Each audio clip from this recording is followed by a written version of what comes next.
was my classmate, and we graduated together. Susie was also a graduate of Lowell High School, class of 1965. Sue Ellen received a Bachelor of Science degree in Business Administration from Lesley University. In addition, she attained an associate's degree from both Johnson & Wales University and Bay State College. Susie worked for the Merrimack Valley Food Bank as a director of the Mobile Pantry and Summer Feeding Program before her retirement. Active in fundraising for several organizations, she supported all food bank programs, the Merrimack Repertory Theater, Lowell General Cancer Center, and St. Patrick's Irish Cultural Committee. Sue Ellen also served on the board of the Lowell Council on Aging, Lowell Hunger Homeless Commission, and was appointed to the advisory board of the Lowell Department of Transitional Assistance. Sue Ellen is survived by 3 brothers, Charles, Ted O'Neill, Robert and Jay Patrick, and 3 sisters, Michaeline O'Neill McCann, Elena Lovett, and Mara O'Neill Walsh, 18 nieces and nephews, and 20 grandnieces and nephews. We offer our sincere condolence to her family, relatives, and many friends. She was a very generous volunteer to the city of Lowell, and she will be truly missed. Thank you. Thank you. Councilor Leahy. Thank you. I'd like to offer a moment of silence for Richard P. Vio. Mr. Vio, well-known member of the Lowell community, passed away peacefully on January 8th at Duville Manor. He was surrounded by his family. He was the husband of Virginia Prado Vio for 61 years until her passing in September of this year. Richard was born in Dracut on October 21st, 1933, a son of the late Orlando and Alice Russo Vio.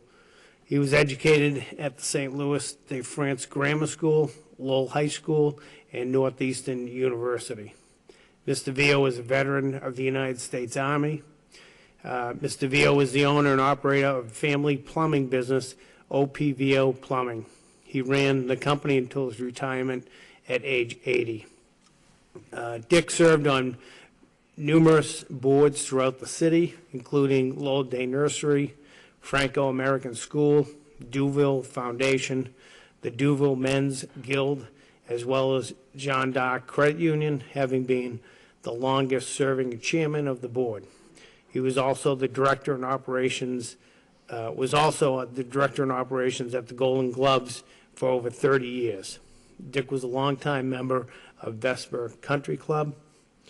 Mr. Vio is survived by his 2 daughters, Lisa M. Marquis and her husband Albert, Christina L. Page and her husband Mark, his grandchildren Sarah, Catherine, James, and Andrew. He's also the brother of David Vio and his wife Pauline. He'll be sadly missed. He was my neighbor for 20 years and great people to know. Thank you. Thank you. Please darken the chambers.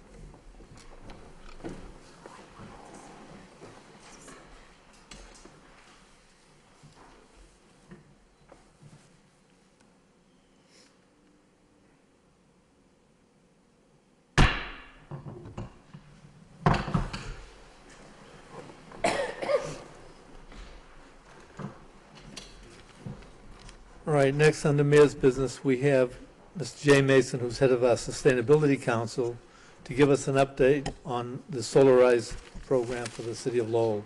Mr. Mason. Mr. Mayor, thank you. City Manager Donahue, City Council, I want to thank you for the opportunity on behalf of the Sustainability Council to make these remarks.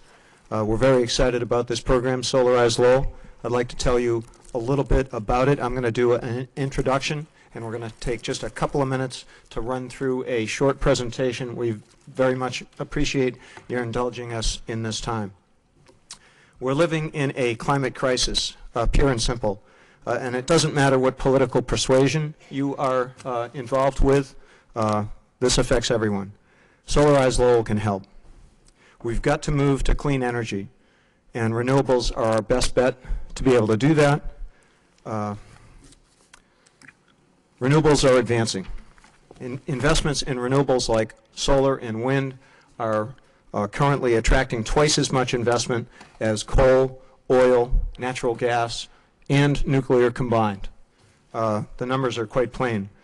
U.S. Representative Markley has recently noted that the green technology sector has we've added 100,000 jobs in Massachusetts alone in that sector. So regardless of what's happening or what you see evidenced in Washington, D.C., the green technology led by advances in renewables is growing, and our best bet for getting to clean energy and having a chance to stop the worst effects of climate change while we still have time. The climate crisis demands that we change our behavior and adopt new practices. The UN Intergovernmental Panel on Climate Change, the IPCC, recently came out with a sobering, scathing, and terrifying report, and it was followed up a few weeks later, back in October, by the U.S. National Climate Assessment Report. And we're essentially cooking the planet. I don't know how else to say it. We have a 12-year window to curb our carbon emissions, to prevent a global warming tipping point of 2 degrees Celsius. This is just pure scientific fact.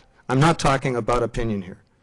A recent article in the New York Times entitled "Wake Up World Leaders" quoted a UN official describing those reports as deafening, a piercing smoke alarm going off in the kitchen, an alarm aimed directly at global and local leaders. Lowell gets it. We're moving with the wind and sun, not against it. With our Sustainability Council, our university, our college, our forward-thinking businesses, and our proactive city local government, we have all the players we need. We have the potential to move away from the crippling and damaging effects of carbon-based fossil fuels. We can move away from the safety risks of those fuels and move our city and region toward a cleaner, healthier future. These are things that we can do. Solarized Lowell is one way that we can do it. We're going to talk about it in just a moment. Solarized Lowell is a win-win for both our community and our environment. I urge you all to get involved. And now to introduce the program, I'm very proud to introduce one of our fellow Sustainability Council members, Michaela Hondras McCarthy, who will speak a little bit about the program itself. Michaela, please. Hello, Michaela Hondras McCarthy. I am the co-solar coach for the Solarized Lowell program. What is Solarized Lowell? Well, climate change is obviously a very large problem, and Solarized Lowell is what we can do on a local level to get more renewable energy out there and put some savings in the pockets of Lowell residents. So what Solarize Mass Plus Lowell is a partnership between Lowell volunteers, the city of Lowell. Catherine Moses, the energy manager, is our municipal liaison. She's been an amazing resource. The Massachusetts Clean Energy Center and Department of Energy and Resources, they are they're who kind of sponsor the grant. It doesn't cost Lowell a dime. It's a grant through these state-funded programs. Our amazing group of volunteers and our selected installer, Revision Energy. So it was initiated in a Sustainability Council meeting, and it runs through September through the end of February. It's a 6-month program. So the deadline is fast approaching, and I'll share with you the results in a moment. So Mass CEC has run this program in 75 communities. I don't think I can go to the next slide. And this is kind of a map of all the communities that have participated in the program. 8 or 7 communities are currently in this round. Springfield is one of them. As a bigger city, you definitely face a lot of challenges that you wouldn't in a small town. It's a little harder to get the word out because there's so many things going on in the city. There's a lot of competing groups and issues and all that. So the plus part of the Solarize program is the heat pumps. I don't know if any of you guys if any of you folks have been familiar with heat pumps, but it's a really great way, especially if you pair it with solar panels, to heat and cool your home. And that's what they look like. There's some actually in this building, but not in this room. This is a map of all of the site visits that have occurred already. The gold stars are contracted installations, so either solar or heat pumps. And actually, the Podwins right behind me are really enthusiastic and wonderful early adopters. They actually got their second solar panel installation put on their home and heat pumps. So that's really great. So what does this program really do for Lowell? It turns residents into energy producers. So this is keeping revenue sort of in the city. You're generating a source of revenue. You're generating energy. So this is money that residents wouldn't have to spend on their utility bills because they're actually producing energy in their home. Not only are they saving dollars, but you're now kind of moving Lowell along to a more sustainable path. The resolution, the road to 100% renewable by 2035. We're getting closer to that. Doesn't cost the city a dime, and it saves residents money. You're producing more local renewable energy, which is great. I don't care if you believe in climate change or not, this is a really good financial decision. It's been a little bit of a challenge because it's such a big financial decision. It's kind of like buying a car, except you're creating more value down the line. It's a good investment, but it's hard to make that decision. And so that's been a bit of a challenge. But we've had 112 leads, 42 site visits, 8 systems contracted for solar. For heat pumps, we've had 26 leads, 26 site visits, and 5 systems contracted. So just giving you an idea of how that compares to other towns, the most successful program was, I believe, 174 solar installations, and that was in Natick, which is a lot better than how we're doing now, but there's still time. So I really encourage anyone that might be interested to go to our website. It's solarizelowell.com. This is what it looks like, and we are available to answer any questions that you might have. Right. And that's it. Right. Any questions?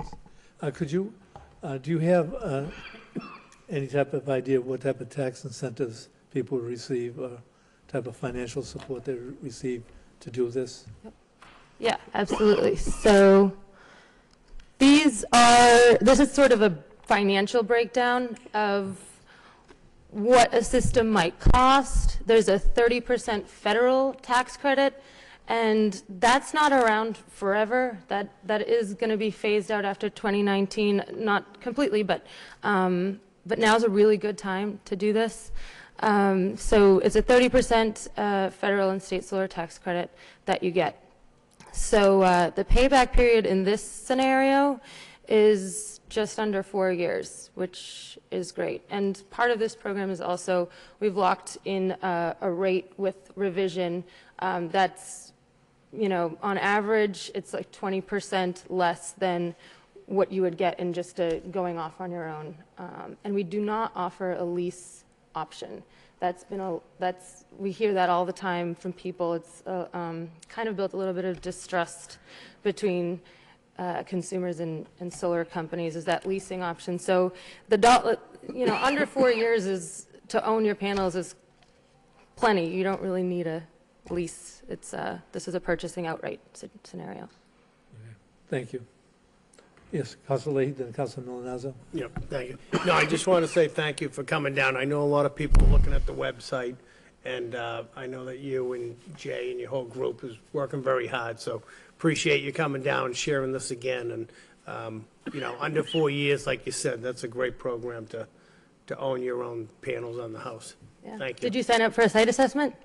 I got to cut trees down, so I got to make a decision. You'll get a 30% tax credit on the tree removal, too. Oh, really? Well, I was going to call Gary to cut the trees down, but. That's fine. Councilor Milonazo. Thank you, Mayor. Thank you for the presentation. My question has to do with on the commercial side. Can commercial developers coming into the city actually benefit from a program like this? And the reason I ask is we were one of 3 housing authorities in the city of Revere that signed on to a solar farm in Haverhill, if you can believe it. We're in Revere, the solar farm is in Haverhill. There's 70,000 solar panels, and to date, in 2018, we went online. I want to say we went online in May of 2018, and we've saved about $124,000 in electric bills this year. And there's only 10 accounts out of all of our accounts that actually is part of this solar program. So I'm just wondering, from a commercial standpoint, with all the development going on in Lowell, are there programs for some of our the builders to work with your program as well as the DPD to get access to some of the savings if you go and join a consortium, if you will? Right, like a group buy Correct, yes. situation. So that's kind It's of what, actually net credit, net meter crediting, I guess is what they call it. yeah, sure. So this is sort of a group buy for residents and Okay. small businesses. Okay. We offer a community solar option. Okay. If, you know, you live in a house with a slate roof or something like that. For commercial developers, that's a little bit, you're kind of getting into a little bit of a different, Okay, but. okay. Yeah, James, I was looking for you. Thank you. This is James, he's from Revision Energy. So Great, thank you. Yeah, so Revision Energy, we're in North Andover, and we were selected as the vendor of choice to run this program. So thank you for that. But for commercial, for nonprofits, we do have programs available, and we're working with a number of condo associations here in the city, some manufacturing companies as well, working with them to come up with a solution for them. So absolutely. Thank you for that information. Councilor Mercia? Thank you, Mr. Mayor. Through you to this gentleman here. Is there such a thing that someone has a home with a roof on it that isn't situated in the right position so that it doesn't take? Is it such a thing? That would be my luck, probably, but. Yeah, so one of the nice things that we were able to offer through this program is community solar, and that's what we were talking about with the Housing Development or Authority in Revere, in that you can purchase panels off-site, and because they're putting electrons onto the grid, you still get all the benefits at your home or business without having to put them on your roof. Without putting them on your roof? Correct. Oh, Yeah, I didn't know that. yeah, Thank you. that's why we're here.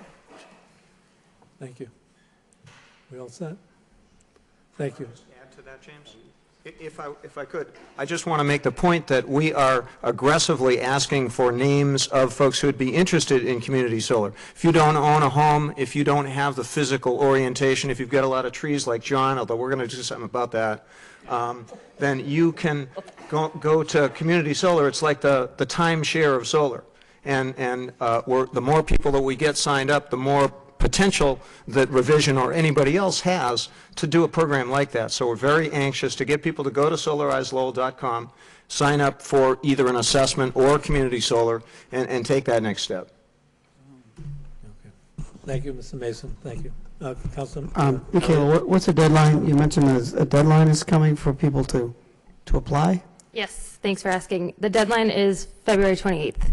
So it's a 6-month program.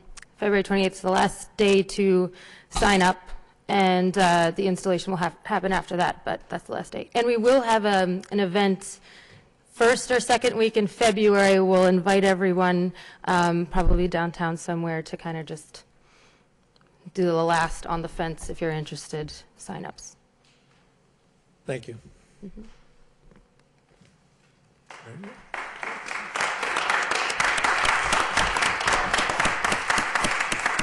All right. Before we go into regular business, I think other councilors spoke to me about this. Madam Manager, we had an issue at the Greenells School. Could you give the council an update on this matter? Thank you, Mr. Mayor, and through you to the council. As has been reported, and we noticed the council yesterday, at some point on either Sunday in the PM before 5 a.m. on Monday, there was a burst pipe at the Greenells School on the 3rd floor.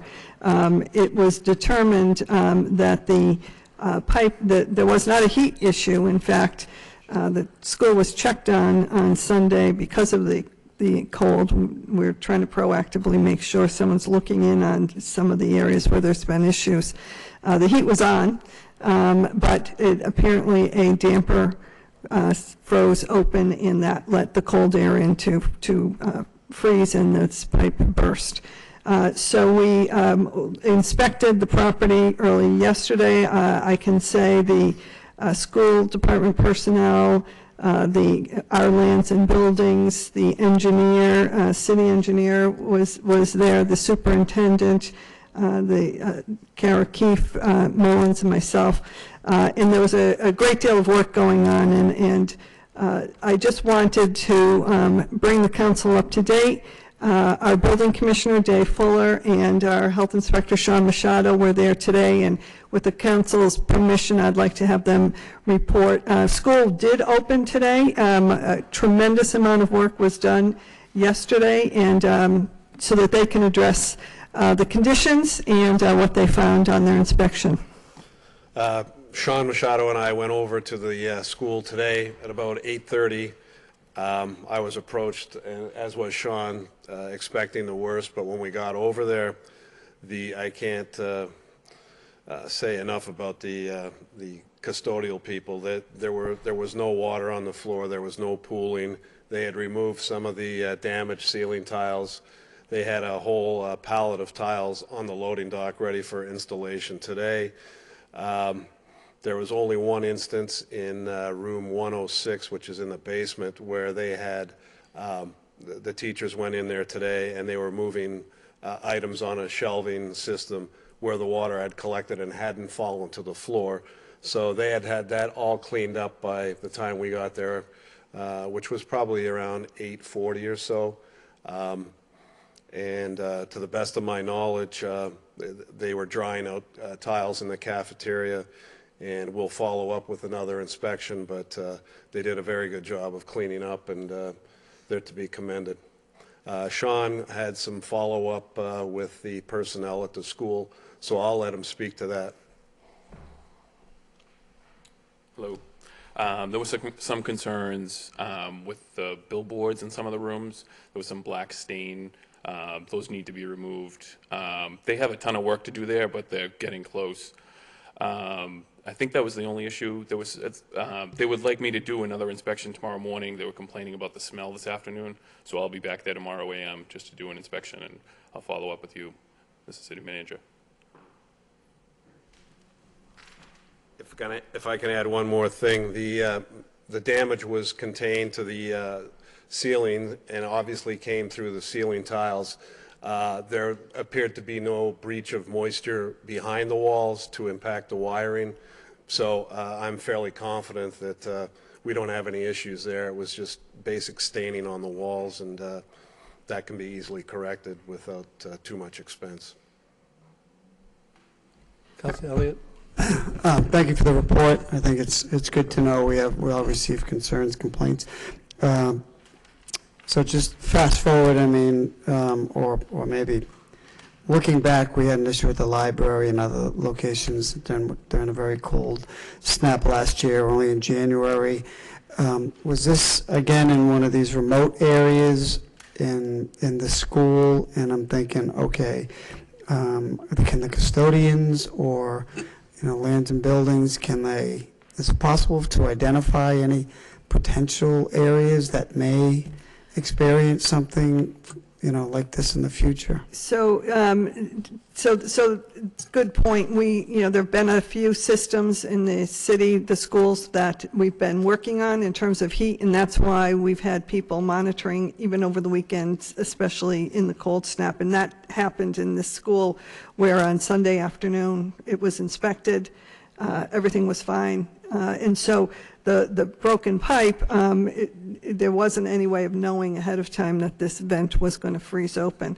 But I did have a conversation with Councilor Kennedy, who had recommended a system of discs that can be utilized to determine if there's water in our buildings, and we're going to look into that, because we do have an alarm system called Stellaris that will let the Ricky Underwood and others know if there's no heat in our buildings. Ironically, we had put that in place as of last Friday, so it was working. And he didn't receive a notice because heat remained on in the building, so there wasn't a heat issue. So we are certainly going to look into this issue regarding water, because of course that was the issue in the library. I think we're very fortunate that this didn't go on for days. Could have been a matter of a few hours, and was addressed, right away. Whereas the library could have been quite a long time. And I think the damage could have been worse than what we ultimately sustained. So right now, we have a system that'll send an alarm when the heat goes off. Yes. And moving forward, we'll be looking We're at... going to look into this DISC system that Councilor Kennedy has suggested. Thank you. Thank you. Councilor Conway? Yeah, thank you. Just very quickly, through you to the city manager. I think it's obvious that we have issues in our buildings, as we have brought up many times on the floor here. And I know that we've talked about a preventative maintenance program for quite a while. Are we working on that, or what's the status on the preventative maintenance, and also I think the any type of training, and I think that's one of the things that were brought up in the past, that many of the professionals have training so that they can be in tune to the latest and the best. Where are we with that, Madam Manager? So the preventative maintenance was addressed in the EMG report throughout every one of our buildings. We are in the process of coming up with game plans for every building. The short term, we're taking a number of votes tonight having to do with the MSBA application process for a number of our schools. And that's one piece of a plan to work proactively to replace things as they're needed in our systems. Christine Clancy, who is here, has been working diligently, especially in and around heat issues that have plagued our buildings for many years, and this winter is no different. And we have worked with bringing in consultants to look at systems to see what can be done to address these issues, and we're getting all kinds of information and quotes regarding that.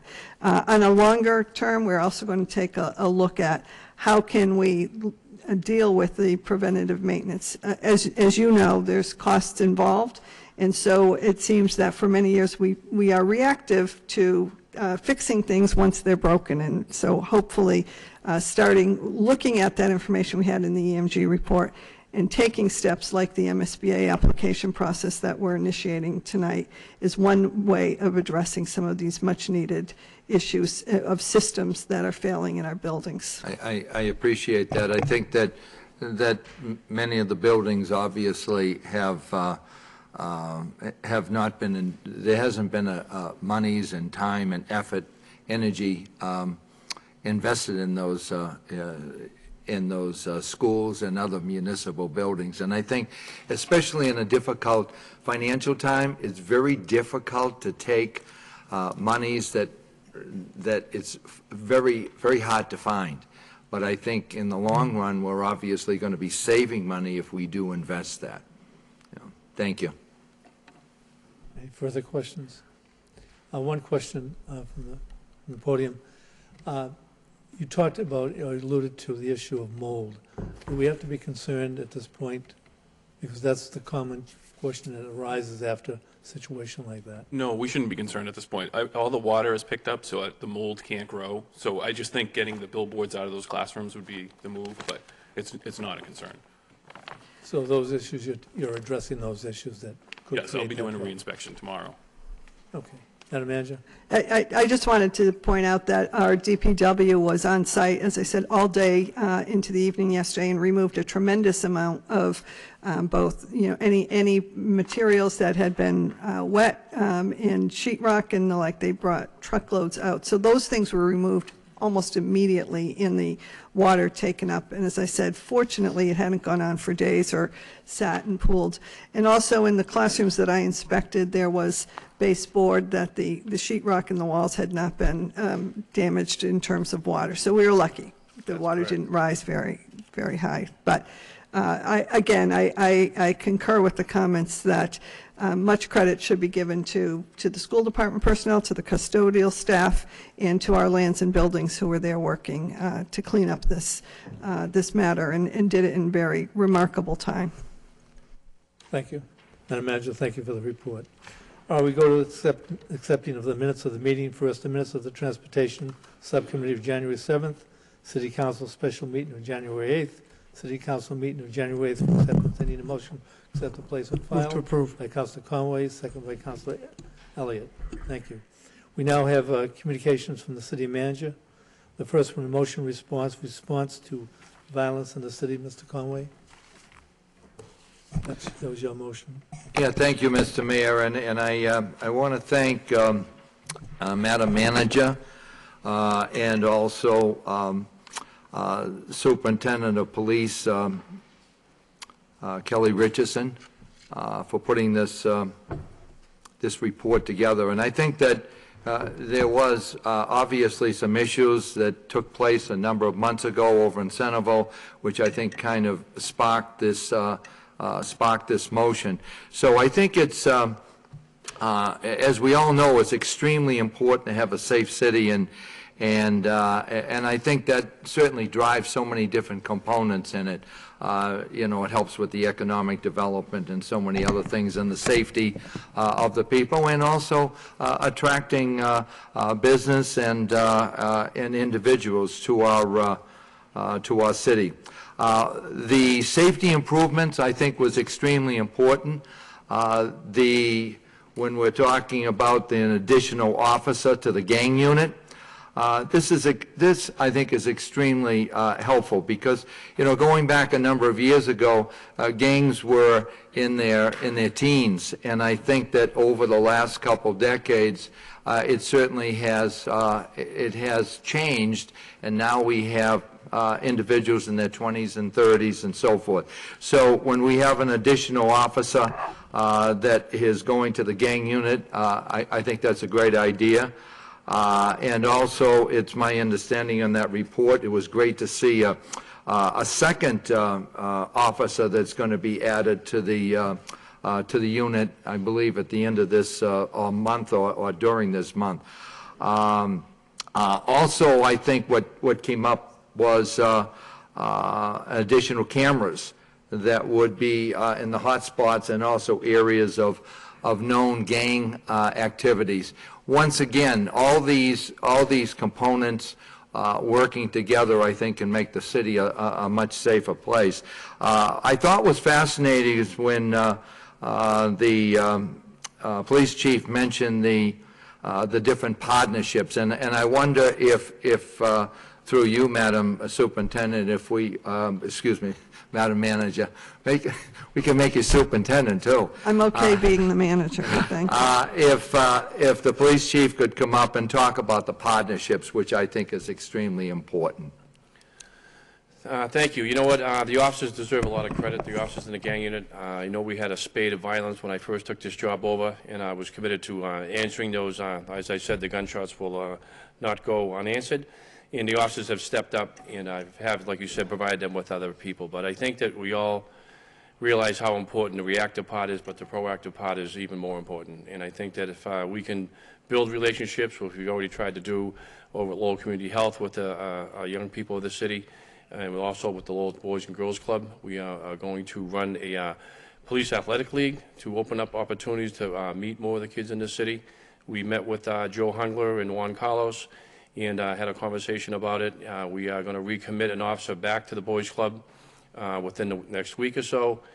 We have some ideas on who we want to send over there. They seem to be happy with that. But also we want to build off just not having one officer be the person that carries the flag here or whatever, or the torch. We want to get more officers involved, officers that are involved in the neighborhood. So we're going to actually set up times for these officers to come in at key times identified by the Boys Club when they'll have the best access to the kids in the city. And not only like a police athletic thing, which we're going to do, but someone brought up a good point too about a police activity league, because not all kids are involved in athletics as they should be. They have other interests.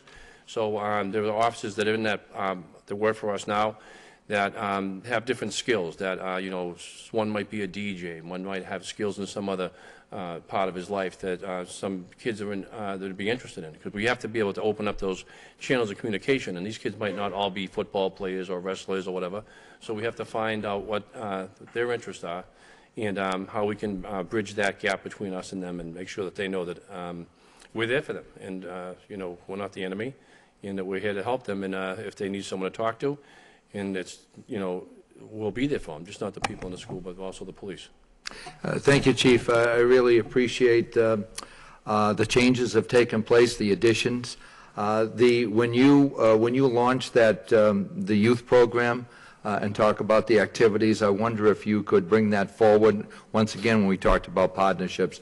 And I think the City Council obviously would like to help out as much as they possibly can. We do have a youth subcommittee that I happen to be the chairman of. I think it's one of the few. So I'd love to have you come and give a report on that and see how we can help out.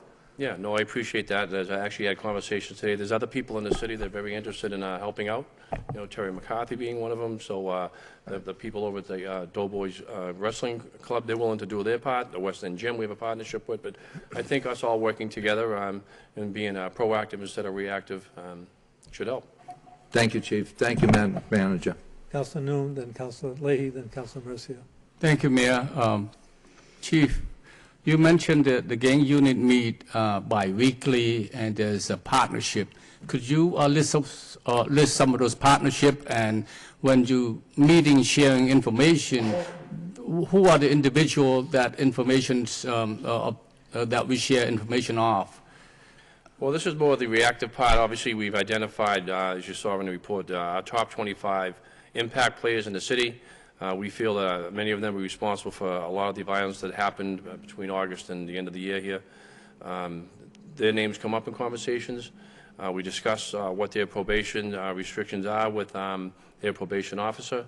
We have that connection back with them, and we report back to the probation people if we see them with violating some of those probation rules, whatever, you know, being with other gang members, being out at certain times of night.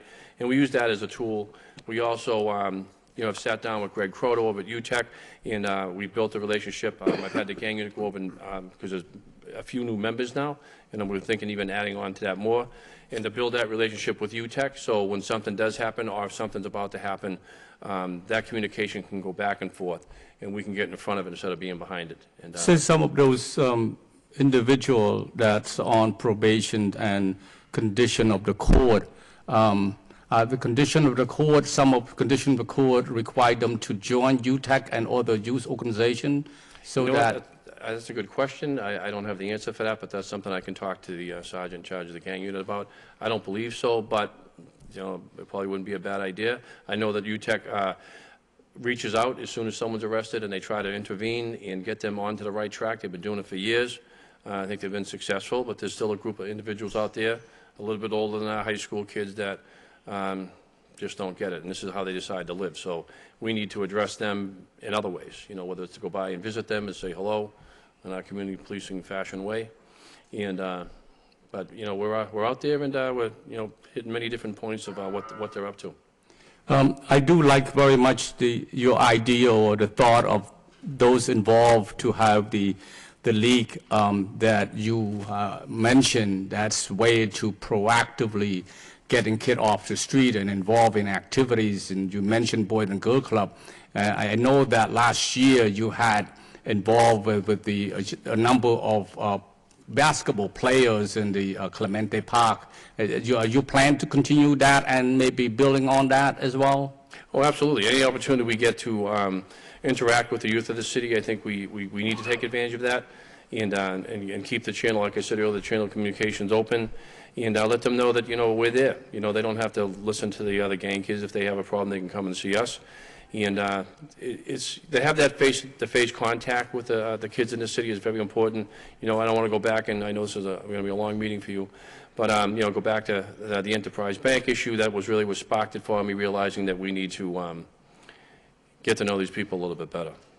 Mayor, I would very much like maybe expand on the issues of the unit, and maybe having some partner coming to the Public Safety Subcommittee to share what's work and how can we as a city help to build on what they're doing. If possible, sending report to the subcommittee to have a meeting at some point down the road. Thank you. Thank you, Chief. Thank you. Councilor Leahy. Thank you. Chief, I just wanted, so I saw in the report you're going to start that PALS program up again, Yes. or reenact that, so that's good. And then I was going to ask you, how's the relationship with UTEC going? Very good. Yeah, I personally meet with them once a month myself, and then the gang unit guys are going over there bi-weekly, and they sit down, they meet over at UTEC, they go in there, they in uniform, I put them back in uniform. That was kind of, some people didn't think that was a good idea, but I thought it was good to have the extra visibility out there, not only for the public, but also for the officer safety part of it. I think that the gang guys need to know that when they talk to an officer in a gang unit and he's in uniform, that's the way they need to talk to every officer in the city, and they have to build that relationship. I don't want to make it a specialty job. I wanted the gang unit to be basically a 24/7 operation that even patrol has to be involved in. It's not just 5 or 6 people's job. But the UTEC relationships, from what I'm hearing, is going well from Craig and from Bill Florence, who's the sergeant over there. So I think it's important that we keep that going. Good. All right, thank you. You certainly can see that you're starting to cut your own path, and you're doing a great job from everything I hear and what I can see, so thank you. Well, I appreciate that. I've had a lot of Great help, and I start. appreciate the support from all of you also. Councilor Mercia. Thank you, Mr. Mayor. Yes, Chief, that was a great report, increasing the gang unit offices from 5 to 6, cameras in hotspot locations, initiating this PAL, Police Athletic League. Great initiative, because what worked years ago should be implemented again and work again. That's good. I know that City Councilor Conway could probably join in and partner and probably teach tennis. I know he could possibly do that. He's just amazing. But I was just curious a little bit about the something since you're here. Do we have any trained certified drug recognition officers? Do you have any of those in the city? We've had this discussion, obviously, with the marijuana law the way it is now. We need to start moving towards that. I know that we had 1 or 2. Whether the certification is still up to date, I know Officer Rob Rain was one. He actually came forward when I was still a captain upstairs in training some years back. We brought up Rob's name the other day. I have not gone into his personnel file or training file to see if he is, but that's definitely something that we need to do here in this city and across the state, is to make sure that these officers are trained in drug recognition. People out there operating motor vehicles. The big challenge is going to be, and is yet to be determined, is what is going to be accepted in court as far as testimony and evidence. Sure. But still, we can't wait for that. We need to be out there. And Thank you so much. Thank you. Councilor Keep up the good work. Thank you. Yes, thank you, Chief. Keep up the good work. My question has to do with whether or not there's much interaction with our gang unit and what is it, Northeast Law Enforcement, NEMLAC, I think is. NEMLAC, yeah. Right. Yeah. Whether or not there's any coordination with that group as it relates to our gang unit. Because we've been, knock on wood, I think, we've been lucky that we haven't had, the MS-13 gangs, I believe, in Lowell, or, right, that Boston and other communities are dealing with. And I'm just wondering if NEMLAC can provide us any, again, through partnerships and or just meetings that you have on a regular basis with them, some additional assistance to our gang unit.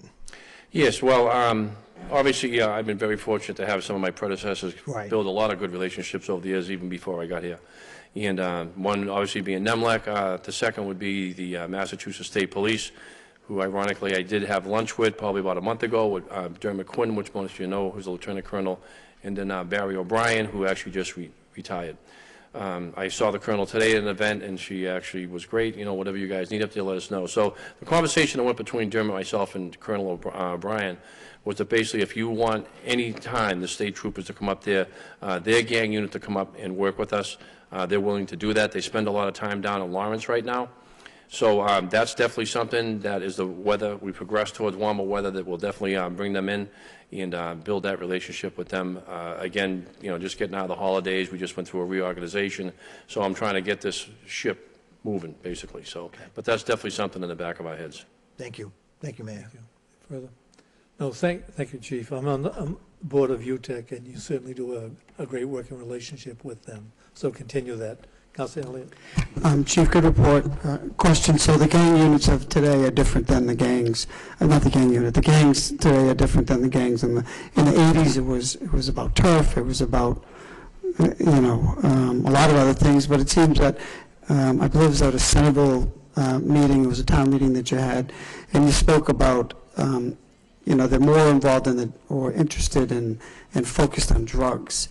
Is there a nexus between, the gang unit and Vice Squad working on, drugs are a huge problem in the city. So is this something that they're working on collectively together with the Vice, and should we be moving more resources towards, that Vice unit? Well, part of the reorganization that I'm currently doing is we just moved basically the uniform side of the house, and tomorrow morning, myself, Deputy Gola, and Deputy Friedel are going to have a conversation about beefing up, the narcotics unit, possibly even the gang unit. There are some positions that we have now that we've filled all the holes, as we call them, in uniform. We'll start looking at doing investigations, or adding to them. And I put a new lieutenant out there. Lieutenant Steve Coyle's doing a great job. A lot of things that I can't speak of right now, but I think that we're all going to be very happy with, even though it's been a short run for me so far, only like 5 months. But I give them credit, considering everything that's going on, that he's been able to keep the ball in play, as I would say. But definitely the narcotics unit I've had my eye on that even before I became the chief. That being a former narcotics detective myself, it's very important that we keep the pressure on here. The gang unit, I know in many cities that the gang unit works hand in hand with their drug unit. That's very important. And that's some of the pushback I got as far as putting them back in uniform. But my fear was that, yes, definitely the gangs are being run by drugs. That's how they make their money. But I didn't want to put everybody in plain clothes and then have them, all of a sudden everybody's doing drug work or everybody's doing gang work. So I need to really kind of define what I expected from both groups. Not that they can't work together, or not that they can't communicate between each other. But it's very important that they know their roles and they stay by that role, because sometimes when you do something like that in plain clothes, my experience has been all these years is that it gets cloudy. A couple of nights we're out doing gang stuff, and all of a sudden the drug guys, well, you got to come with us and do that, and all of a sudden there's no one out in the street keeping that constant pressure on. So I'm working them together, but it's almost like two different divisions. No, I appreciate that explanation, because, we need to reassure the public watching that you are looking at different strategies. You're going through a reorganization. You're placing resources where we need it, because unfortunately crime changes, and the focus is a lot on drugs and the gangs. That's where they're getting their money. So I appreciate it. I appreciate the report, and keep it up. I think you're going to be happy with some of the stuff moving forward. I think we're going to even look at the prosecution end of it. Some of these charges that normally would only go to state court because of, again, relationships that were built before I got here, and I'm trying to maintain that some of these kids that are involved in illegal activity in the city are not going to be just charged statewide. They'll be charged federally, and that's when you're going to see some wake-up calls. Oh, that's good. Chief, I read something about a backlog of warrants that cities and towns are just drowning in. Is that something the legislature needs to act on, that, that you can't get through the warrants? They either expire or in jail, and there's such a backlog. How do we solve that for the communities that can't identify or chase them down? I think we're in a good place. We have a warrant unit, and I've tried very hard to maintain that, even with the reorganization, and we getting a bang for our buck, as I would say, with that. But Sheriff Katusian's supplying a person for us over there, and Officer Brian Keefe, they're out there constantly. I get a report, and the one I saw for the year of 2018, I was pretty impressed. I mean, some were out of town. They went out of town to find people, but they were our people. They were just people who would come back here and cause more problems. Great. So I think we're in a good place. Thank you. Thank you. Thank you, Chief. Madam Manager. Thank you.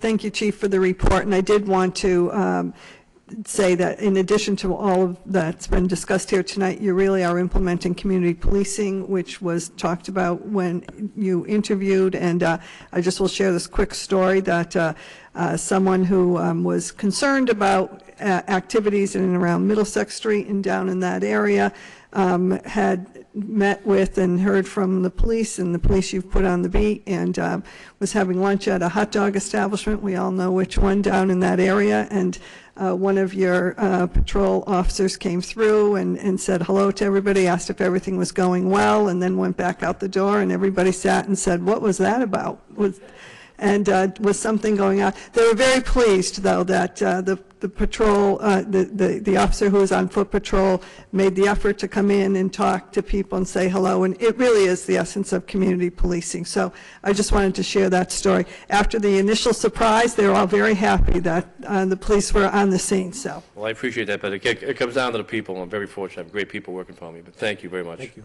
Thank you very much. Next, we have motion response, Boylston Street bicycle safety. Councilor Cirillo. Hi, yes. Thank you for the report. I would like if Natasha could come up and speak to what's in the report so that the residents can understand. Sure. Hi, Natasha Vance, transportation engineer. The gist of the report, the question was what we could do to make Boylston Street more pedestrian and bicycle friendly. Yes. And I think this is a situation that's prevalent kind of across our city. Our streets, in some instances, are prone to high traffic, heavy traffic, and it's not a safe place for people walking or people biking.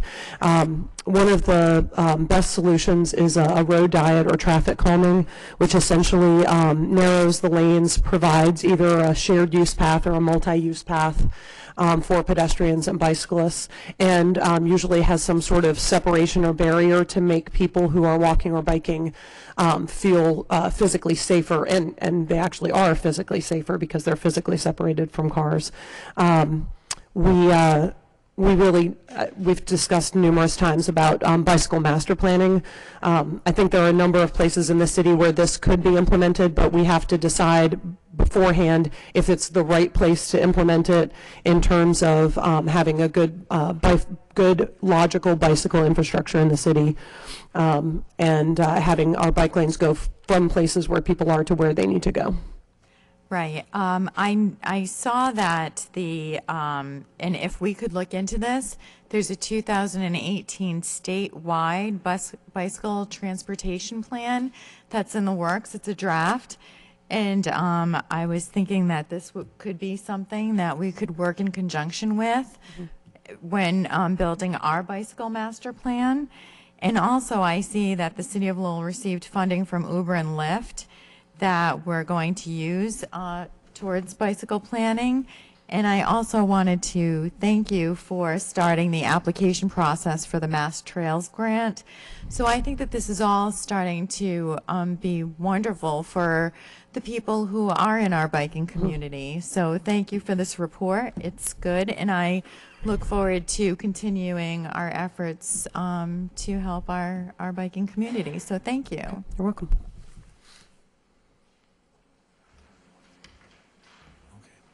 Thank you. Yeah, Mr. Mayor. Mr. Lee. Yeah, thank you. Through you, the manager. With this report, are we probably definitely doing something in the spring or summer, or any idea when we might be? We'll bring Natasha back up, Okay. who has a better handle on the timelines. Okay. I'm sorry, can you ask that question Well, I again? was just wondering when we were going to do this, because I just wanted to remind us that, so we met with that group from the neighborhood right across from the Pine. So we got to implement, Sure. how to get into the neighborhood there. And there's 3 or 4 sections right in the middle of the road that it's sunken in that should probably be fixed while we're doing all that. Okay. And then the other thing is, you've probably seen the crosswalk that the state put in at the bridge, which is kind of dangerous. I don't know if we can take that out. Okay. I mean, it's kind of a false, Sense of security? yeah, because they come right over the bridge and can't see you until Yeah. it's late. So just, I know you'll consider all that. Sure. And then, obviously, the parking for the houses on the, I don't know what side it would be, the west side or Yeah. whatever. One side is wide open, obviously, and the other side, we don't want to get into another argument with parking. So Yes. we'll consider that when we do any type of bike lanes. Yeah, I think with every project in the city, we have to come up with funding first. But yeah, and this is not something that we can just sort of throw together. We need a design, we need a survey, we need to look at the right of way, we need to involve the residents in, particularly people, if it's going to impact their parking, we need everybody to be aware of the project. Right. So I don't have a timeline right now. I know that there are a number of places in the city where traffic calming has been requested, and we need to look at ways to fund the design and the implementation. Right, Yeah. okay. All right, thank you. We all set? Thank you. Next, we have the information report, MSBA Accelerated Repair Program, application updates. Madam Manager. Thank you. Thank you, Mr. Mayor, and through you to the council. There are 9 separate votes under this category, and if I may, I can explain the process. About a month or so ago, we did present in the packet to the council information that was derived largely from the EMG report that had been commissioned in the report that we received in the beginning of December, which was a report that will be quite valuable to us, not just for our school buildings, but for our municipal buildings. And it goes through in terms of the needed repairs, the preventative maintenance that's needed in every building. The report is enormous per building. And it also talked about things like boilers and roofs and windows. It also, one of the things that was highlighted, and this was really from the Collins Center report, that was the pre-report to EMG, that we really needed to look to the MSBA for accelerated repair program because we hadn't participated for a number of years. And so once we had the EMG report and could ascertain what were the needs, especially regarding the school building, we then came to, and I'm trying to shorten this, but the what became apparent is in a number of our schools we need things like roofs, boilers, windows, and doors. Those are the specific categories that are allowed under the MSBA program, the Accelerated Repair Program. What the EMG report assisted us in doing is establishing the priorities by building.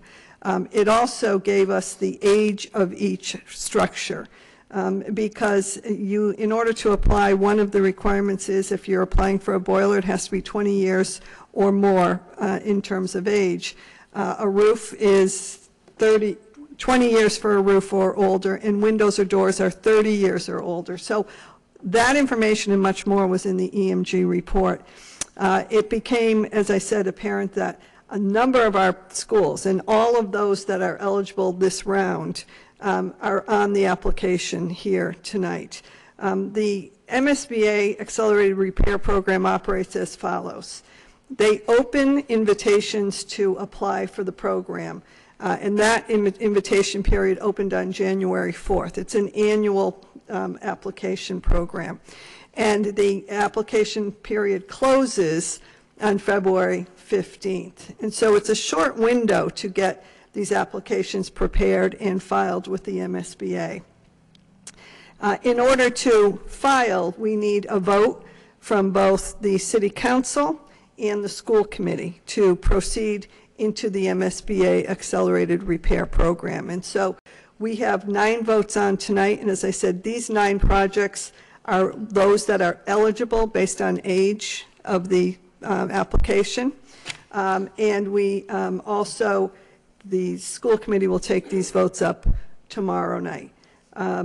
Just quickly, the 9 schools are the Bailey, and that's for roof. The Daly, that's for roof and boiler. The Freshman Academy, which I'll speak to separately. The Greenhelge, roof and boiler are eligible.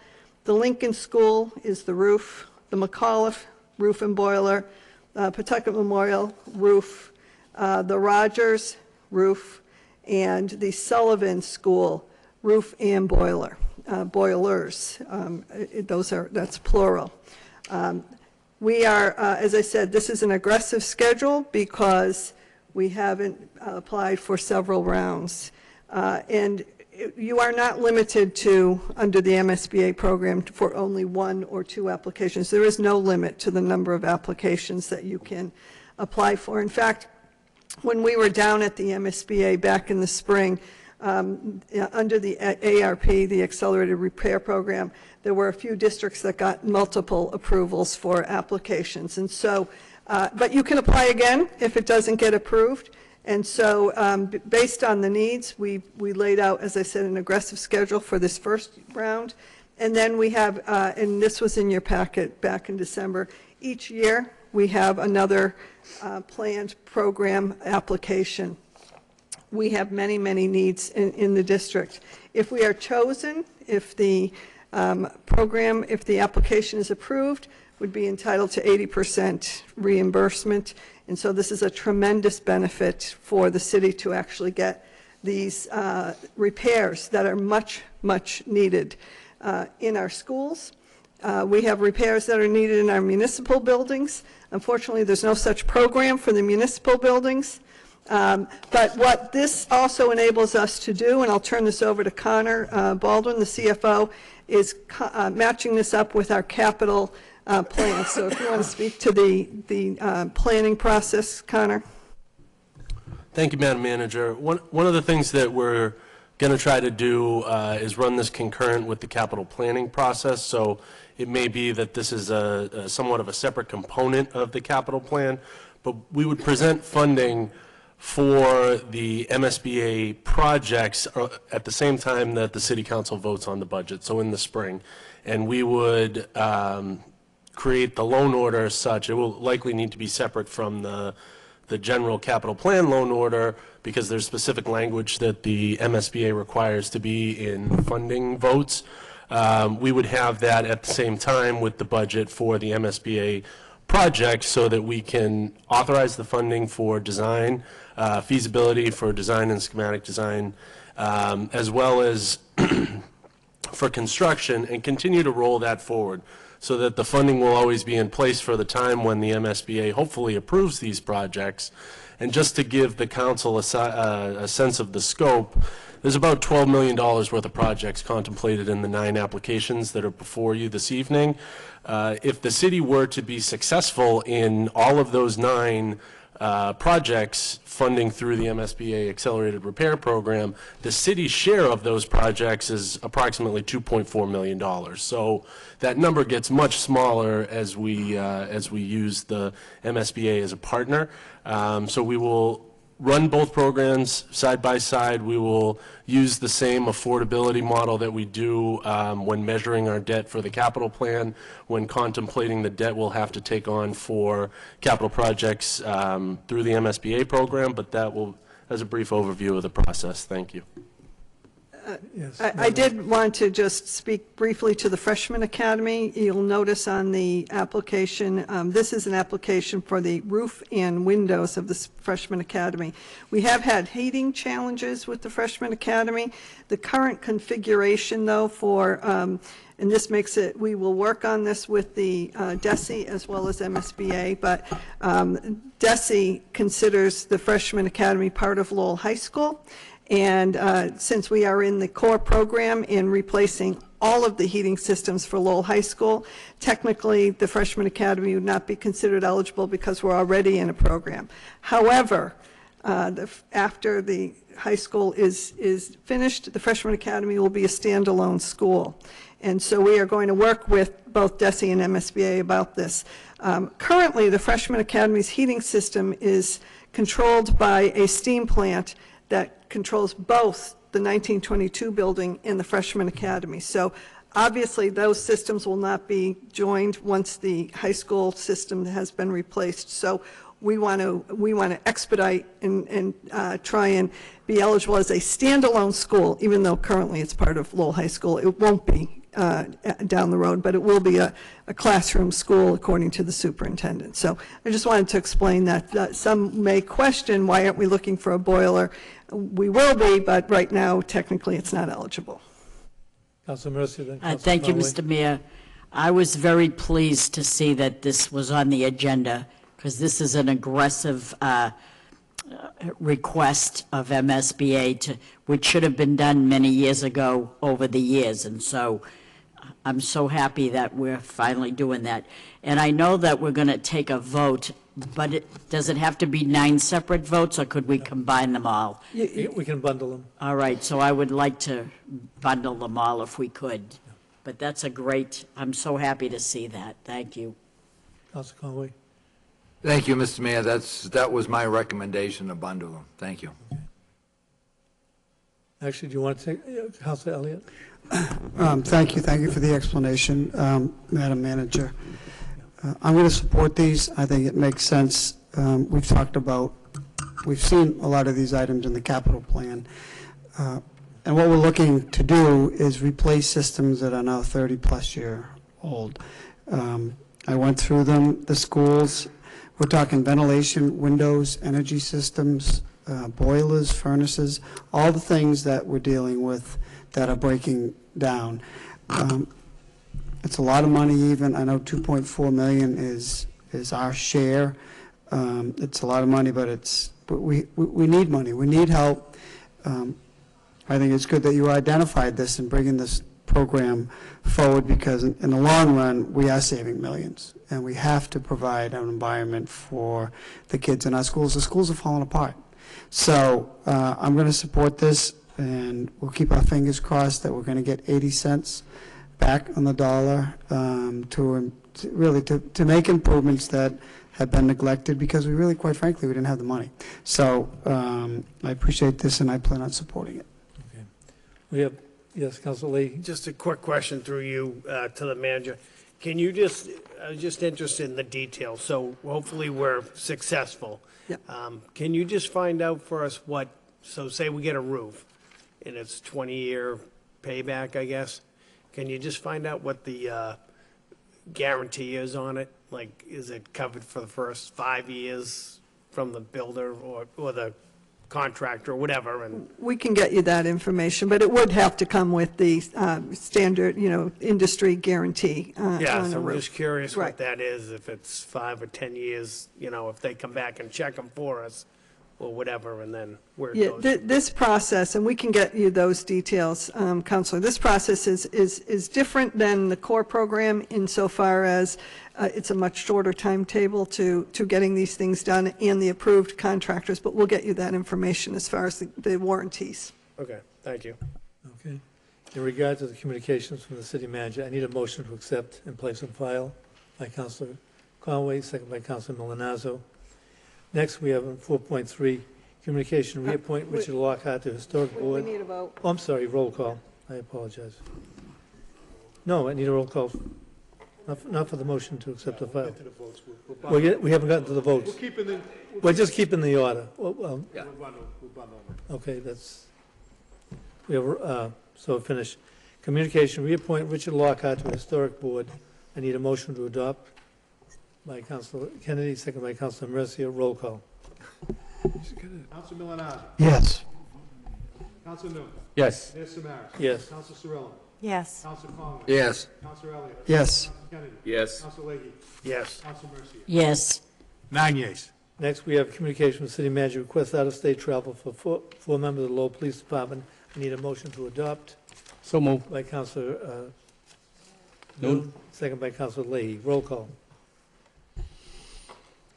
Councilor Milonazo. Yes. Councilor Noon. Yes. Mayor Samaras. Yes. Councilor Cirillo. Yes. Councilor Conway. Yes. Councilor Elliott. Yes. Councilor Kennedy. Yes. Councilor Leahy. Yes. Councilor Mercia. Yes. Next, we have the motions voted by the city manager. I need a motion to bundle 5.1 through 5.9 by Councilor Kennedy. 5.1 Seconded. through 5.9. All right, and second by Councilor Cirillo. So what we have is vote authorize superintendent to file statement of interest to the MSBA for the Abraham Lincoln Elementary School, the Dr. Gertrude Bailey School, the the Greenelch School, the Sullivan Middle School, James Daly Middle School, Lowell High School Freshman Academy, Pawtucket Memorial Elementary, Crystal McAuliffe Elementary, and the STEM Academy. I need a motion to adopt So by Councilor Kennedy, second by Councilor Cirillo, and I need roll call. Councilor Milonazo. Yes. Councilor Noon. Yes. Mayor Samaras. Yes. Councilor Cirillo. Yes. Councilor Conway. Yes. Councilor Elliott. Yes. Councilor Kennedy. Yes. Councilor Leahy. Yes. Councilor Mercia. Yes. That's 9 yeas. We got through them. All right, 510, vote authorize the manager to accept a gift of $5,000 from Friends of Lowell Council on the Aging, or $5,000 for the use towards purchasing a new bus for the senior center. Waive the full reading, the second reading by title. Authorize the city manager on behalf of the city of Lowell to accept a gift of $5,000 from the Friends of Lowell Council on Aging for the use towards purchasing a new bus for the senior center. I need a motion to adopt by Councilor Milonazo, second by Councilor Cirillo. The registered speaker on We have a registered speaker on this. Lenny Gendron? Yes, my name is Lenny Gendron, River Road, Lowell. I'm on the board of directors and also on the bus committee. I'd like to thank Eileen Donahue, Mr. Baldwin, Rita Mercia, the mayor, and the city councilors for all the help, because we didn't get this bus as soon as we did. And I'd like to see if we could have a picture taken of Mr. Baldwin, Eileen Donahue, Rita Mercia, and myself, so we can put it in our heritage for next month. And I have a little money for you. That's always good, Lenny. Thank you very much. Thank you. But it's not for me, it's for the bus. We could share it. All right, first of all, I need a roll call on this. Council Milonazo? Yes. Council Noon? Yes. Mayor Samaras? Yes. Council Cirillo? Yes. Council Conway? Yeah. Council Elliott? Yes. Council Kennedy? Yes. Council Leahy? Yes. Council Mercia? Yes. It's 9 yeas. Are you taking the picture? You want the picture now? Mr. Mayor. Council Mercier. Madam Manager? No, I thought Council Mercier. Thank you, Mr. Mayor, through you to our city manager. Thank you so much. We did, the board promise that whatever we could donate from our seniors in our account, that we would do the best that we could. And I wish it was a lot more, but it was $5,000. Here with the money is our pit bull subcommittee man, Lenny, and he's a jokester, of course. I hope there's not play money in that envelope, but I'm very honored that you would, and my colleagues would support this, because this is very, very important. As you can see, Lenny is so happy. Yes, very. Very, very happy that this has taken place. So thank you so much to Connor and my colleagues and you, Madam Manager.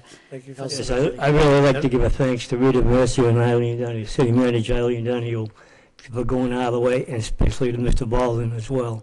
Thank you very much. Madam Manager? Thank you. Thank you, Mr. Mayor, and to the council. Again, thank you to the Council on Aging for doing what you do and providing this donation.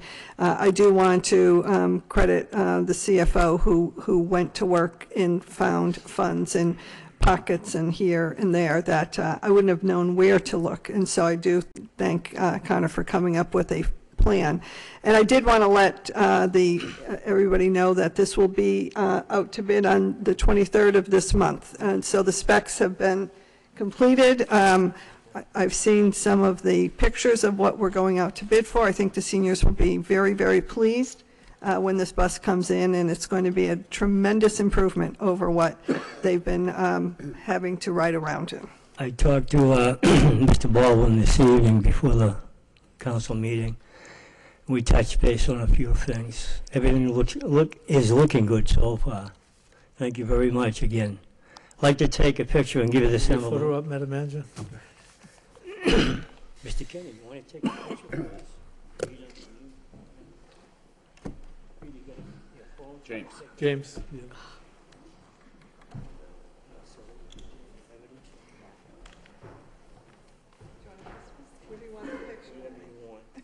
Like this, this.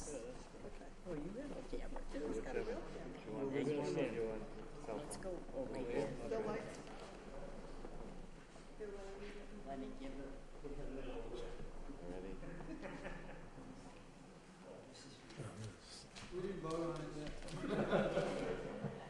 He told me not to look inside. Ready? One, two, three. And here, let me do it with this. Just 1, 2, 3.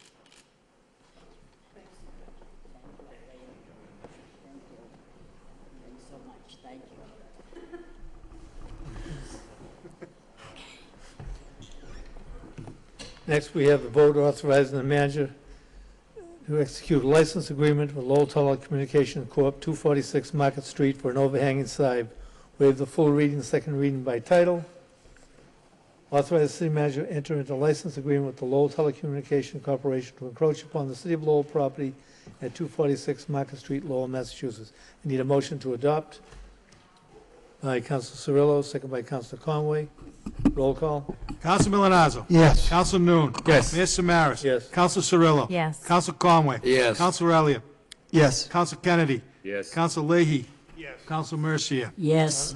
9 yeas. Finally, vote authorize manager to execute license agreement with the Purple Carrot Bread Company of 107 Merrimack Street, overhanging sign. Waive full reading, second reading by title. Authorize the city manager to enter into a license agreement with the Purple Carrot Bread Company to encroach upon the city of Lowell property at 107 Merrimack Street, Lowell, Massachusetts. Need a motion to adopt by Council Kennedy, second by Council Conway. Roll call. Counsel Milonazo. Yes. Counsel Noon. Yes. Mayor Samaras. Yes. Counsel Cirillo. Yes. Counsel Conway. Yes. Counsel Elliott. Yes. Counsel Kennedy. Yes. Counsel Leahy. Yes. Counsel Mercier. Yes. 9 yeas. Finally, we have a report of the zoning subcommittee. We have a report. Mr. Milonazo. Council Milonazo. Yes, Mayor, thank you. The zoning subcommittee met at 5 o'clock this afternoon to again discuss the amendments to the rental property ordinance. This was our third meeting since May, and I want to acknowledge the really the good work of the subcommittee plus the entire city council. At each of our subcommittee meetings, we've had full attendance from the entire city council. I also appreciate the attendance of the neighborhood groups as well as the landlord association. I think we probably had 50 or 60 people this evening. The meeting did last a little over an hour and a half. Again, we listened to the debate on, I hate to say both sides of the issue, but from the standpoint of what we're attempting to do here to regulate what's going on in some of the neighborhoods, it's been pointed out to me and to members of the subcommittee and to the council that we really need to come up with a better enforcement plan or mechanism in order to make the neighborhoods again better and continue to work together. As you recall, there was a motion made at the last meeting where the neighborhood subcommittee chaired by Council Cirillo and the zoning subcommittee actually meet to really discuss not only this issue but the other issues that really kind of coexist within both subcommittees. So we are planning to do that. We did make one minor change at the last subcommittee meeting relative to the proposed ordinance, and again I want to thank Eric Slagle and Attorney Gordon from the Law Department for their work on this as well. But it comes down to issues such as the state sanitary code. It comes down to issues that already on our zoning ordinance. We have the issue of 3 unrelated members of a household, if you will, not being able to live in the unit. So we really need to come up with a better way to develop and improve the enforcement aspect of not only our rental ordinance but the overall zoning code as it relates to the local ordinance as well as the state zoning code. So again, we've been going back and forth on this. I'd like to suggest to the council that we have at least one neighborhood/zoning subcommittee meeting, talk to the administration about how we can improve the enforcement aspect of what we have in front of us. It was mentioned that, you know, with our landlord association, the landlord group, that if you have one bad apple, and unfortunately we did have an issue over on Ellis Avenue, but that should not taint the entire membership. I should mention that we did get a petition from the landlord group. We also got pictures of properties that were once dilapidated that were bought up and rehabbed by landlords. Clearly, the university has grown. We need to really try to catch up with that growth as a council, as a community, as a zoning subcommittee and a neighborhood subcommittee.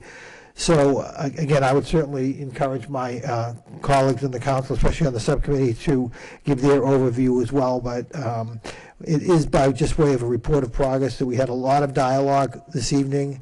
I'm thinking that we're making some progress. So what I'd like to do is just ask for continued patience from my colleagues that we can get this neighborhood/zoning subcommittee together and try to deal with greater level of scrutiny as we look at some of these apartments and then deal with some of the greater density issues. We did have the fire chief at our last subcommittee meeting where he talked about enforcement of fire codes and so forth. So I think we're making progress. We need, I'd say, one more meeting to get together with the administration, with the Lowell property owners group, as well as the neighborhood groups to continue this discussion and really enforce the ordinances that we do have currently on our books. We were given some addresses again this evening. I would certainly pass those on to the administration, to the code enforcement department, to talk about what can be done under our existing enforcement laws and regulations. So again, that's by way of a report of progress, and I would certainly welcome any other comments from members of the subcommittee or from the council in general. Thank you. Thank you. Move Yes. to accept the report as a report of progress. Thank you. Seconded by Councilor Conway. Okay, thank you. Next we Mr. have, Mayor? yes. Could I speak on it? Sure. So I expressed my opinion at the subcommittee meeting. This has been going on for months and months, and I give the subcommittee credit for continuing to try to work through this. For people at home watching, it's, we've received quite a few complaints because of, these boarding houses that seem to pop up in the neighborhoods as a result of the university. I think the report was very good. Councilwoman Alazzi really hit the nail on the head. And it's been a difficult and challenging and complex issue because it affects so many of us. So we're trying to find common ground to support the neighbors and the people that are affected in the neighborhoods. And it's not just Pawtuckaville, but we had all the neighborhood leaders there, and there is consensus and agreement that we need a better plan for enforcement, Madam Manager, and I know you were there, and I know you've heard it loud and clear. And this is just, it's been going on for a long time. We do see, the good news from the university is we do see properties that are being improved, and that is a good thing. But it's, overcrowding and parking that raises the temperature and problems in the neighborhood. So I agree with Councilman Azawi. There has been good progress, but it's getting to the point where the divide is getting wider. We do need more enforcement of the laws that are on the books. And how do we achieve that? And I think it would be important if there is going to be another one. I think what's proposed should be put on the table, quite frankly, and we move towards the direction that there seemed to be agreement both from the neighborhood leaders and people in the neighborhood to enforce what's on the books, as well as from from the landlords. And there are some bad landlords, and we do have significant problems. But I think it would be helpful to know that. I just have a short list. How many inspectors do we, in fact, have that are doing both building and health inspections? And how many do do a year or a week? And how do we get to the point where we have enough inspectors to be able to be effective and to show the neighborhood? I mean, we brought them forward to you. More often than not, problem properties, and how does this happen? So, excuse me, I think that would be helpful to know moving forward, because I think that's the plan of action. That's what the people at home deserve. They deserve to have ordinances be put in place. That's what they pay their taxes for. That's what the neighborhood leaders are looking for, and I think that's what, the direction we should move in. So.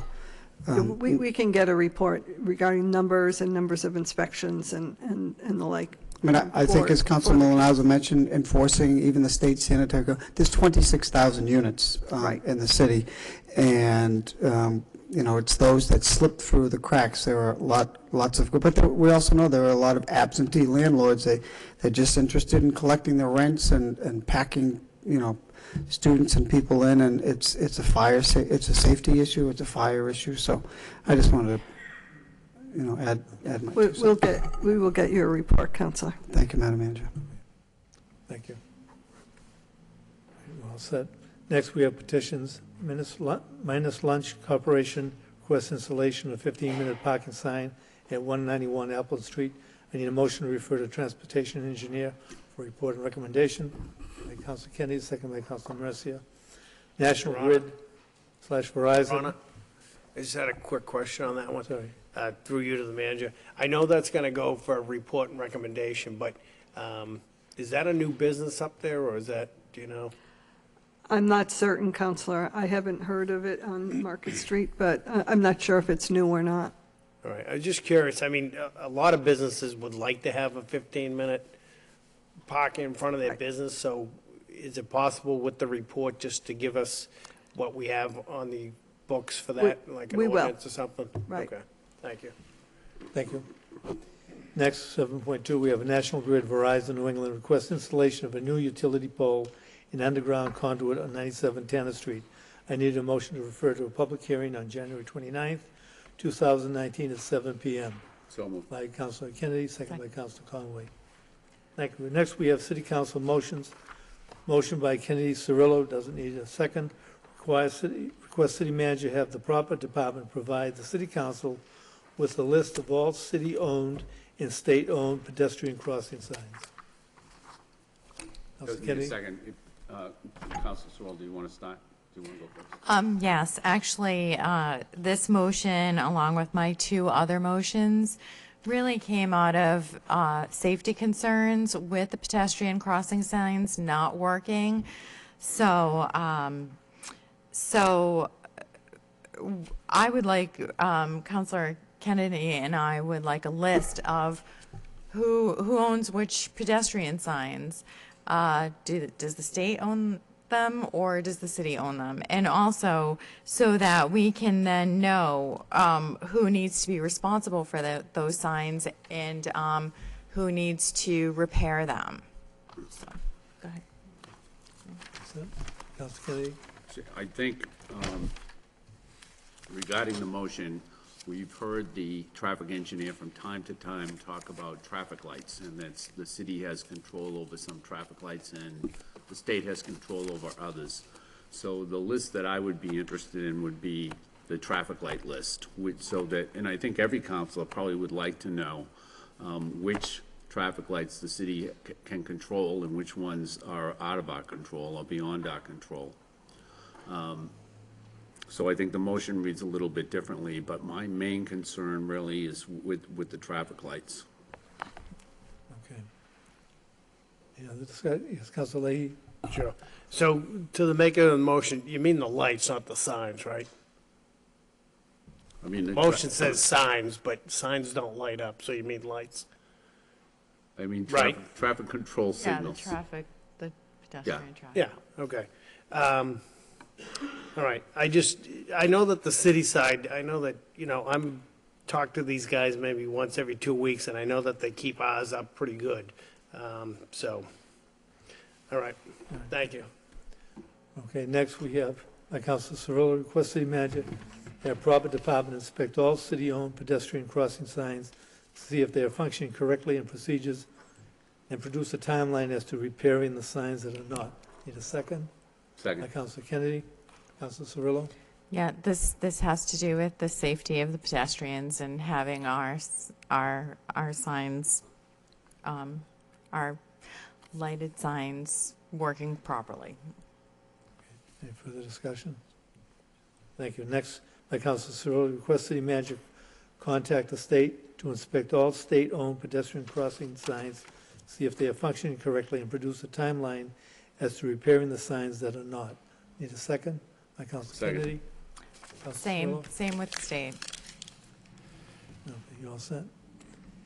Then Councilor, request City Manager to direct the proper department to replant in the spring the cherry blossom trees outside of the Leroy garage. Second by Councilor Milonazo.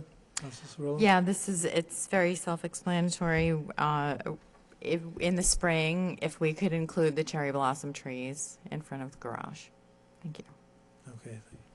Next, we have a motion by Councilor Elliott, request City Council vote to place a moratorium on the additional cost, host community agreements on the marijuana cultivation or medical distribution facilities in the city of Lowell. We have an outside, we have a registered speaker. First, I need a second on this motion. By Councilor Mercia. Hi, I'm Judith Durant. Durant. Oh. Yeah, Judith Durant, 50 Viola Street. A little surprised by this motion because it calls for a moratorium on cultivation and medical distribution, and we have one medical distribution center in Lowell right now, one that was opened in 2016. So, and as far as I know, there have been no problems with that one, and I don't know that there are any other applications for cultivation and medical dispensaries in the city. So I'm wondering if perhaps this motion is more towards the recreational retail locations that are proposed for the city. And this was legalized in November of 2016 statewide, and in Lowell, the margin of acceptance was a little bit higher than the statewide. So we do have a mandate for recreational marijuana facilities in the city. And we have an agreement for 5, which is the lowest number that we could get. So far in Massachusetts, there have only been 5 opened. The first 2 facilities opened in November, one in Northampton and one in Leicester, and I understand that the traffic was incredible there and awful, and I understand how that would raise people's concern about these facilities. But these 2 were the first 2 facilities opened east of the Mississippi River.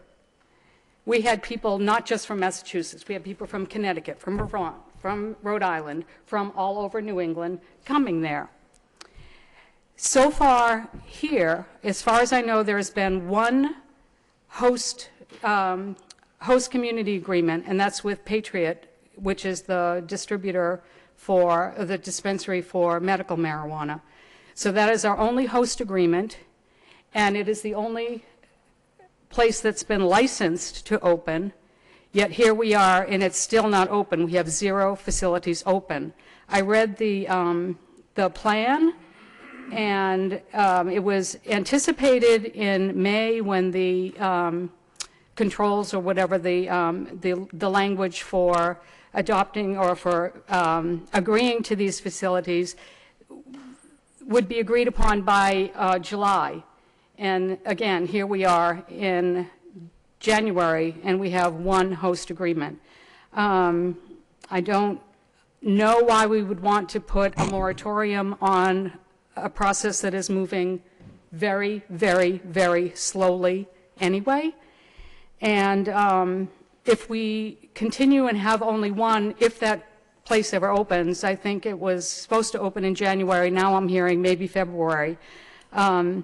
If we have only that one facility that opens, which by the way is 1.1 miles from my home, we will definitely have a traffic problem there.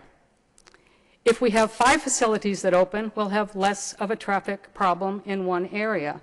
If we have only one facility in Lowell, when the other facilities open in Dracut, Tingsboro, other neighboring towns, people will go there, taking away from the revenue that we could potentially earn from the 5 facilities that we could have in Lowell. So I guess that's pretty much what I have to say against moratorium. And I would like to just point out one other thing, that the counselor who made this motion last week in this chamber reprimanded another counselor for trying to usurp the authority of the city manager, and I don't see how this does anything but usurp the authority of the city manager, who has been entrusted to decide who gets the host community agreements. That's it. Thanks. Thank you. All right, Councilor Elliott. Thank you, Mr. Mayor. Sure, so there's not one host community agreement that have been issued. There are 8, which is the reason why I have brought this forward.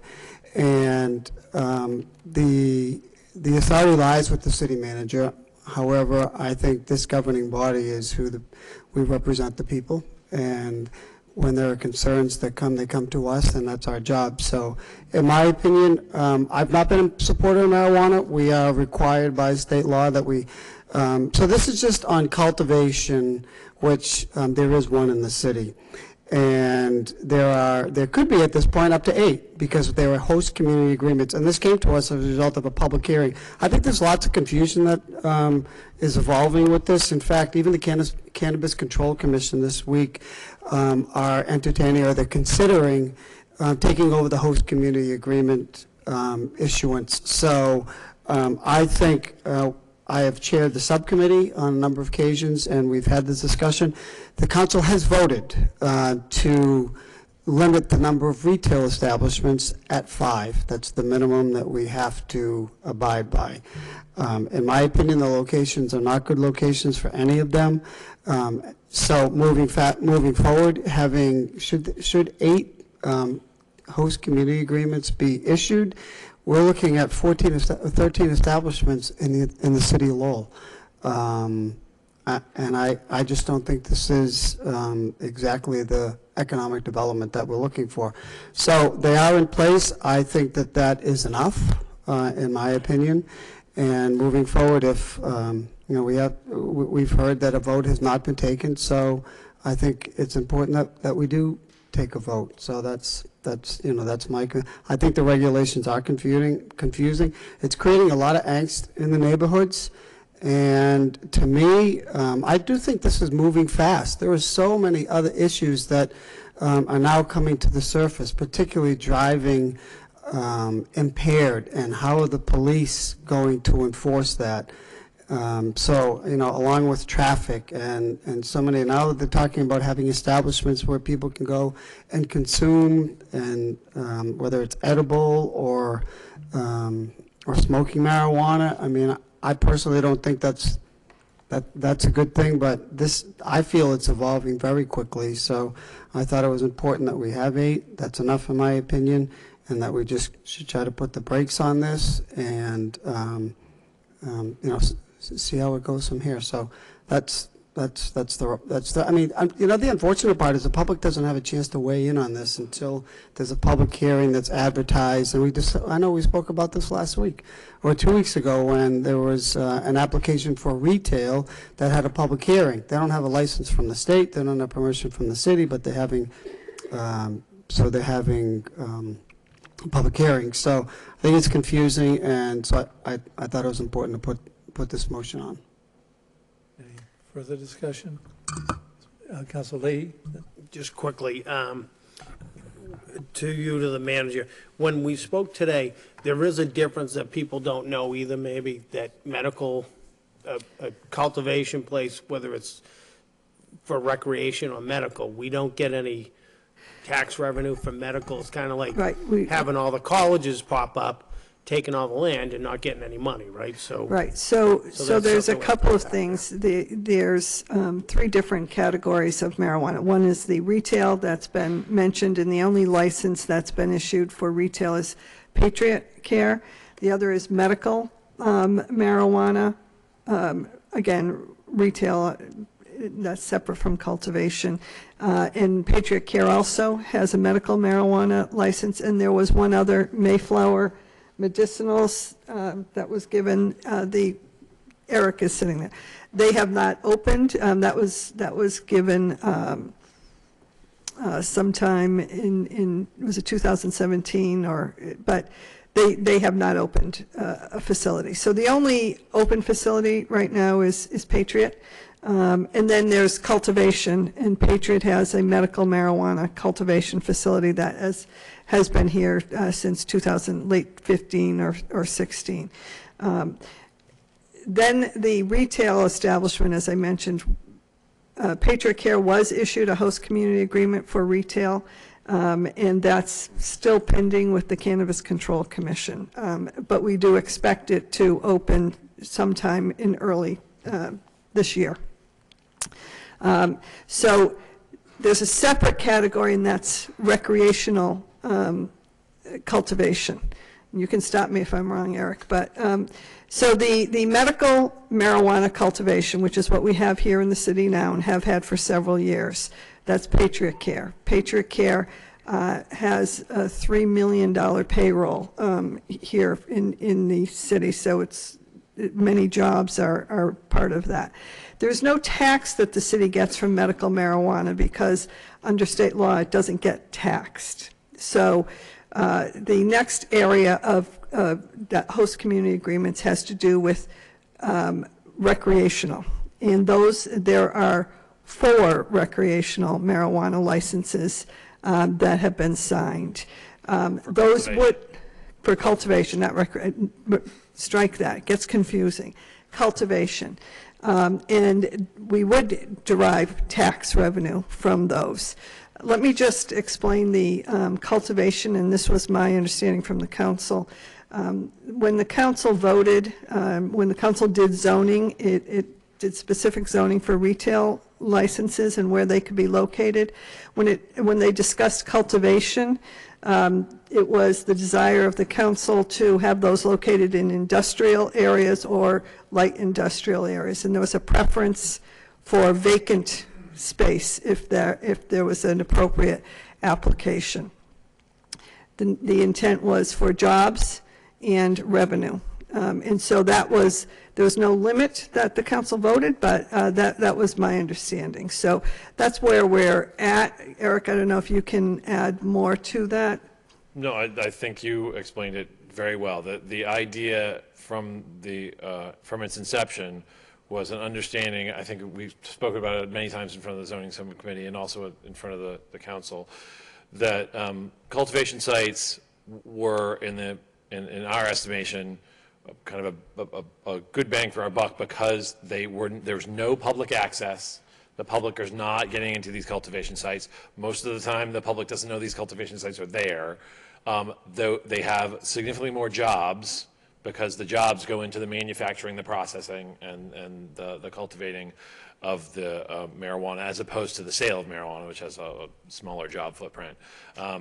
And they were going into our industrial base and rehabbing and reusing vacant industrial space. And so that was kind of the thought process behind not putting a limit on cultivation, and in fact kind of trying to encourage folks who were interested in marijuana in Lowell to do cultivation here.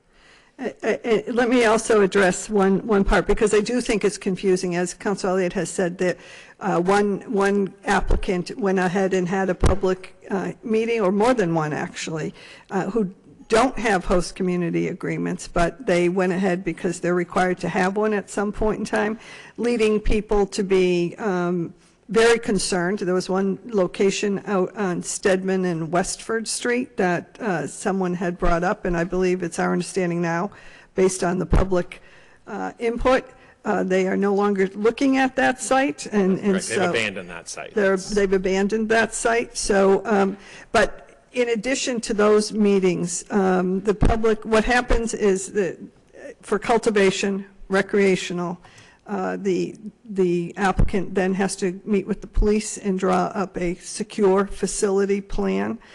They also have to have a public hearing with the planning board. And then they go to the Cannabis Control Commission, who ultimately decides whether they get licensed or not. So it's quite a long process. And again, from the city and perspective, it was utilizing vacant industrial site, creating jobs in that these would be locked facilities that you would not know were there, but generating not just tax revenue based on sale of recreational marijuana, but also personal property tax, because the equipment that's used in these facilities is quite an investment by these companies, and so there'd be personal property tax as well. So those were a number of the considerations that were looked at in connection with these particular locations. Thank you, Mr. Conway, then Mr. Noon. Thank you, Mr. Mayor. Through you to Madam Manager. Just for some clarification here, excuse me, we have 5 retail, correct? Well, we will. The council voted to limit it to 5. Correct. Yeah. All right. So we have 5. We couldn't have 4, 3, 2, or whatever. No, we're required. Okay. And can I just explain that? Because sure. I think sometimes people think that we picked that number. That's the minimum number we can have under state law. We must have 5. We don't have a choice in that based on how the state law was passed. It's based on your liquor establishment licenses, and it's a percentage of that. So our minimum number is 5, and the council voted to limit it to that minimum number and not to exceed it. Is that liquor stores and restaurants, or is it just liquor stores? It's liquor stores, off-premise package stores, so it doesn't include restaurants and bars. Okay. So I think we have about 100, and that's how the I think we have 5. 110 Okay. in that range. Yeah. All right, so eventually we will have to have 5, correct? Under state law. Retail. Retail. Now, Recreational retail. Right, and it's my understanding at this point, there have either been accepted or, well, actually all accepted, 8 for cultivation. Is that correct? No. No. There's Patriot Care, which is medical cultivation. There was one that was given a couple of years ago for medical. Be Well Organic. Be Well Organic was given one, but has not opened, but they were given one a couple of years ago. And then the 4 that were given in November. So there's a total of 6. 6? Yeah. Okay, all right, I'm sorry. So there's 6. And is there a difference between the medical in a particular facility? Do they all, in a facility, could you do just recreational, or could you do just medical, or a combination of both? Eric, do you want to answer that? The answer is a combination of both. You could do a combination of both. So But it those has to be 6, accounted for separately because tax is applied to recreational. I know this gets very confusing, as well as edible products. They can only do both if they have host community agreements for the city to do both. Okay. Correct. Which only Patriot Care has. And one other thing, too, is that you mentioned jobs. How many jobs would be in each one of these 6 cultivation centers? We don't have an exact number. We do know that Patriot, which is the only one that we have a track record for, has a $3 million annual payroll for their cultivation center. So that's one facility that has $3 million in payroll. Is that facility, will it be, is it the same size as the 6 that will be put into the city? That facility is a bit bigger than the applications we have for the other 4. So, I mean, I think that if we've got 6 in the pipeline right now, correct, or we will, or they've been accepted, One, correct? yeah, 1 is already open. Right. And then 5 Right. that aren't open, correct. Can we get the information on how many jobs that actually, because I hear that all the time, that, there's jobs, and there's money, money, money. I'd like to find out how many jobs each one of those cultivation center actually employ, how many individuals. Well, they aren't there yet, so, I mean, I know, but if they're Right. planning, they must have some idea of the size of the facility that they want. The size of the facility, sure. I mean, Right, we and could if- have an estimate. I'm sure they could provide us with an Right, estimate, but right. we wouldn't have their exact payroll or anything yet. Yeah, they provided us with a rough estimate, so Right. we can probably come up with a Yeah, number. we could give you probably, the approximate number So of jobs. But those facilities, the 4 that were signed in November, are much smaller scale than Patriot. But most of them are what we call micro producers, which are 5,000 to 7,000 square feet of canopy. And I think Patriot Care has something like 40 to 50,000 square feet of canopy. And if I understand the motion correctly, it's a moratorium after these 6. Is that how, to the maker of the motion on that? Oh, sure, there's already agreements in place, so there's That's what nothing I'm that we saying, can do right. for that. Okay, so it's after the 6. All right, thank you. There are applicants, and we have not moved forward, as we've talked about here before. The other applicants, I think we have approximately 8 for recreational marijuana that have been evaluated, scored, looked at in terms of location. Based on the council input some weeks ago, we went back to each applicant and asked them to provide us with their traffic plan and traffic mitigation plan. Though they aren't required at this stage, they will be if they were to get a host community agreement and go to the planning board. And so we have received a number of those, not all of them, and are reviewing those as well. And so Those are works in progress when it comes to that. But what we do know from a couple of those applications is that they would be looking to have cultivation for their particular establishment. That was included in their application. Was that Councilor Noon? Thank you, Mr. Mayor. I just want to go back and say, congratulate Councilor Malinazzo, the zoning chair, in rezoning this. We understood that there's cultivation and medical marijuana is going to be located in industrial zone. The cultivation, my understanding, is not open to public. It's closed to public. Medical marijuana is by appointment only.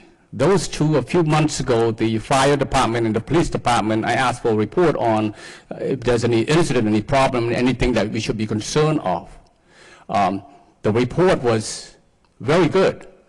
In fact, the fire department, the Chief Winwood said, I toured the place, it's top-notch security, and they have a great security management. Back to recreational marijuana, I understand that there's the managers who will sign off on the host agreement, and you have your team, and your team has been taking their time and carefully review some of the concern that we had seen, particularly with the recent opening in Leicester's and Northampton, the traffic congestions and issue. I know that with regard to Patriot Care is the only facility that was granted the community host agreement by you, Madam Manager, and they're waiting for the Cannabis Control Commission, and hope soon to be open anytime, either this month or maybe next month. That too, the Patriot Care has been working with our police department on potential traffic spikes, should there be any, and thereafter. I think the process with regard to recreational marijuana has been really, the process that we have is that, you know, you have your team looking at parking and traffic mitigation plan for a proposed location, and that's why going for recreational marijuana at regional retail district does not mean that you're going to get it.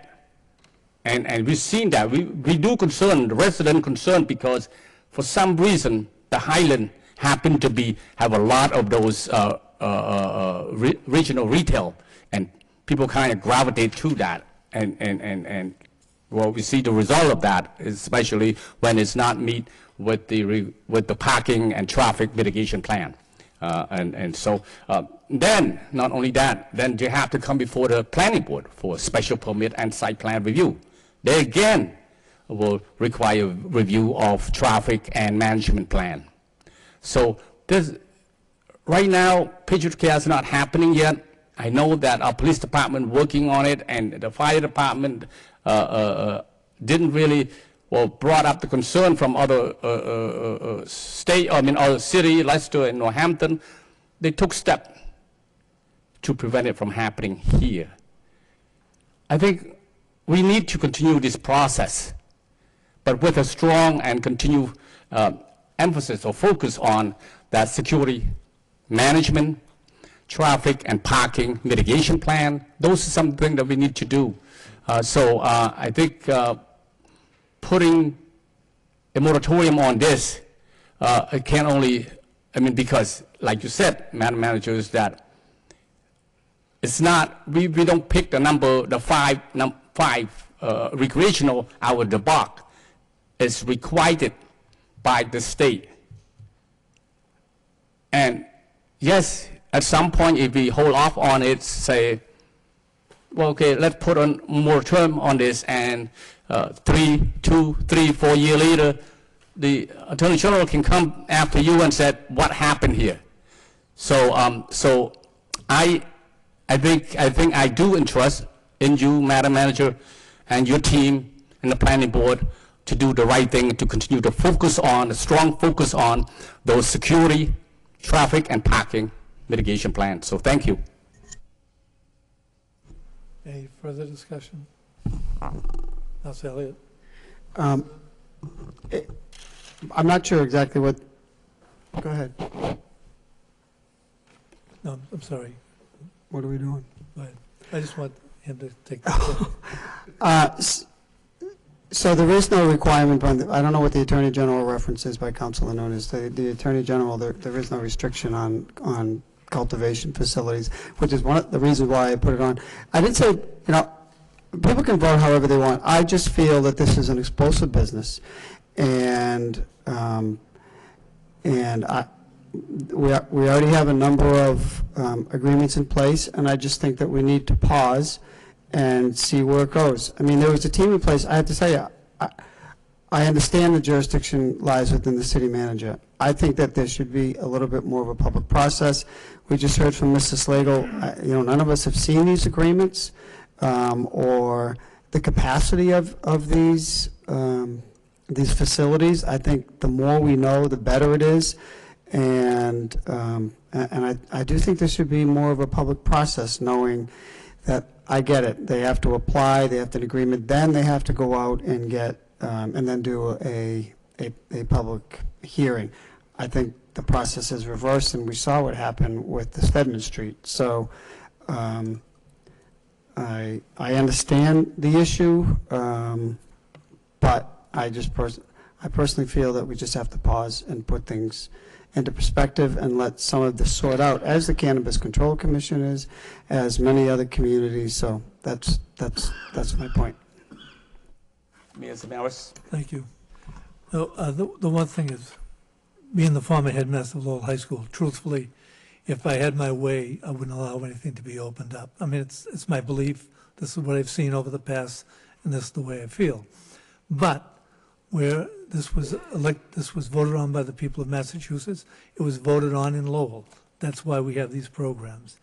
And we've gone after the minimum of 5 stores. I just believe that this motion interferes with the city manager's right to manage. I believe this is a task for the city manager. I don't believe it's a task for the Lowell City Council. The council can put their thoughts in when we go to neighborhood meetings and we hear different things. We had a very good meeting in the Highlands. Eric Slagle did a great job talking to the people, giving him the correct information as to what is going on.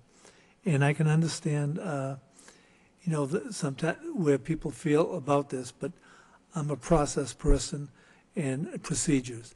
And the correct process or procedure is this is in the hands of the city manager or a strong mayor form of government. That's who would be in charge. I think we have to leave it that way. So I'd ask for a roll call on this. Thank you, Mr. Mayor. Councilor Elliott.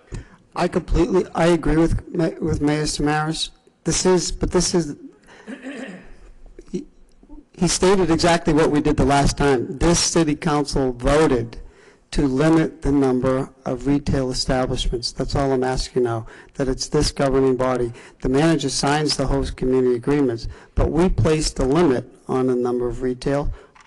I simply think that we should also place a limit. What is the limit? I mean, what is the plan? Are we just going to proceed with, X number, or we're just going to continue to roll with this stuff?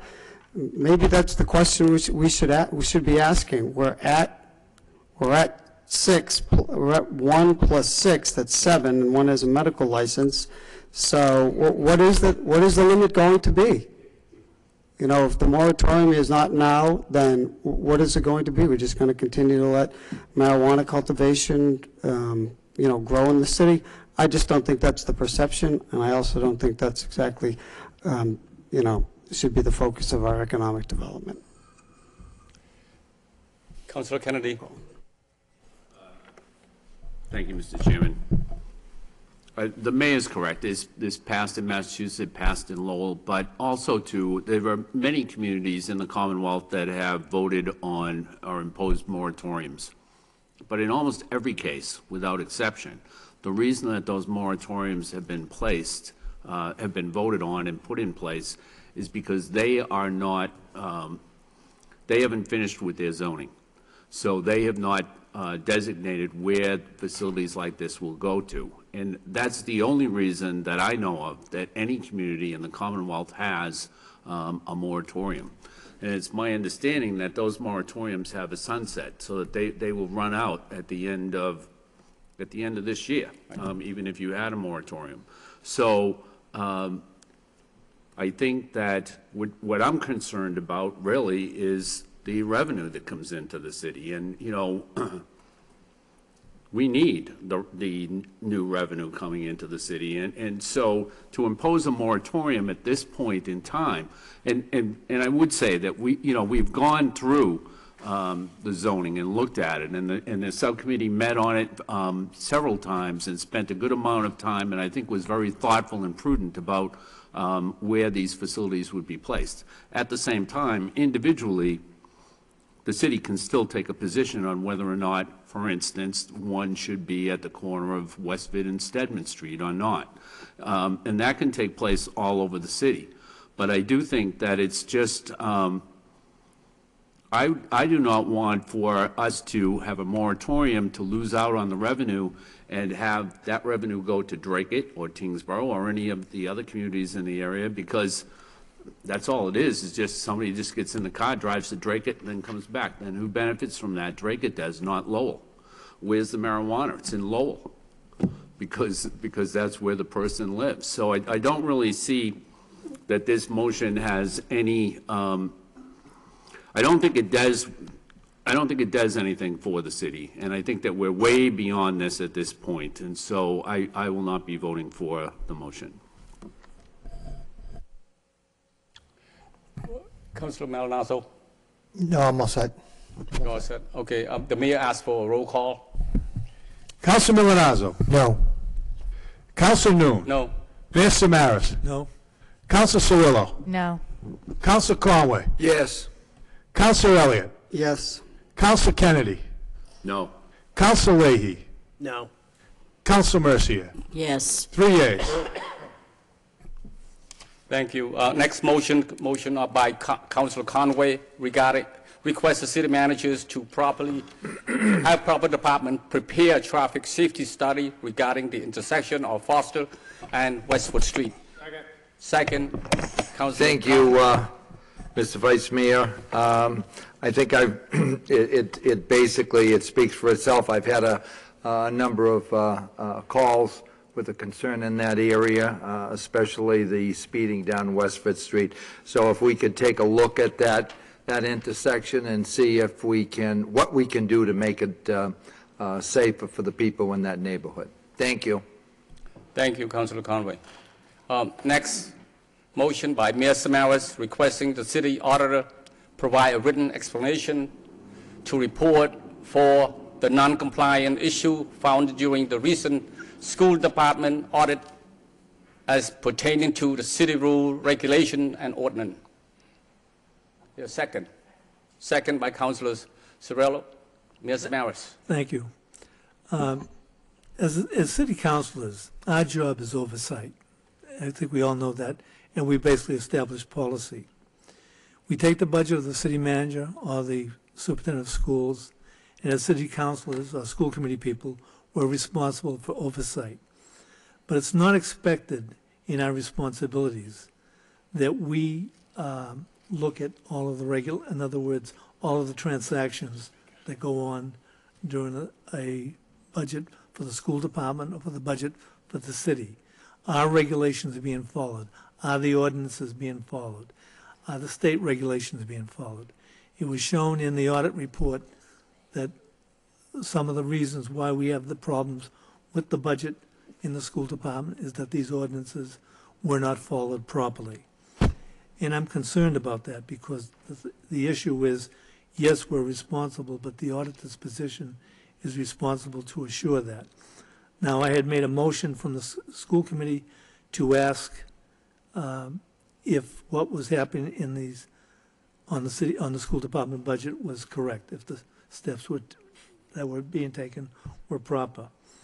I asked you on several other occasions if those steps, and basically you said everything was okay, and you told us in the final report that the budget for the city, for the school department, they had a surplus at the end of the year, when the audit has shown very clearly that there is no surplus. So, Mr. Auditor, I'm concerned about this, and what I need is a report as to why this happened, why we weren't informed about some of these issues, and what steps have to be taken. Because the school department, I mean, to say it politely, is a mess.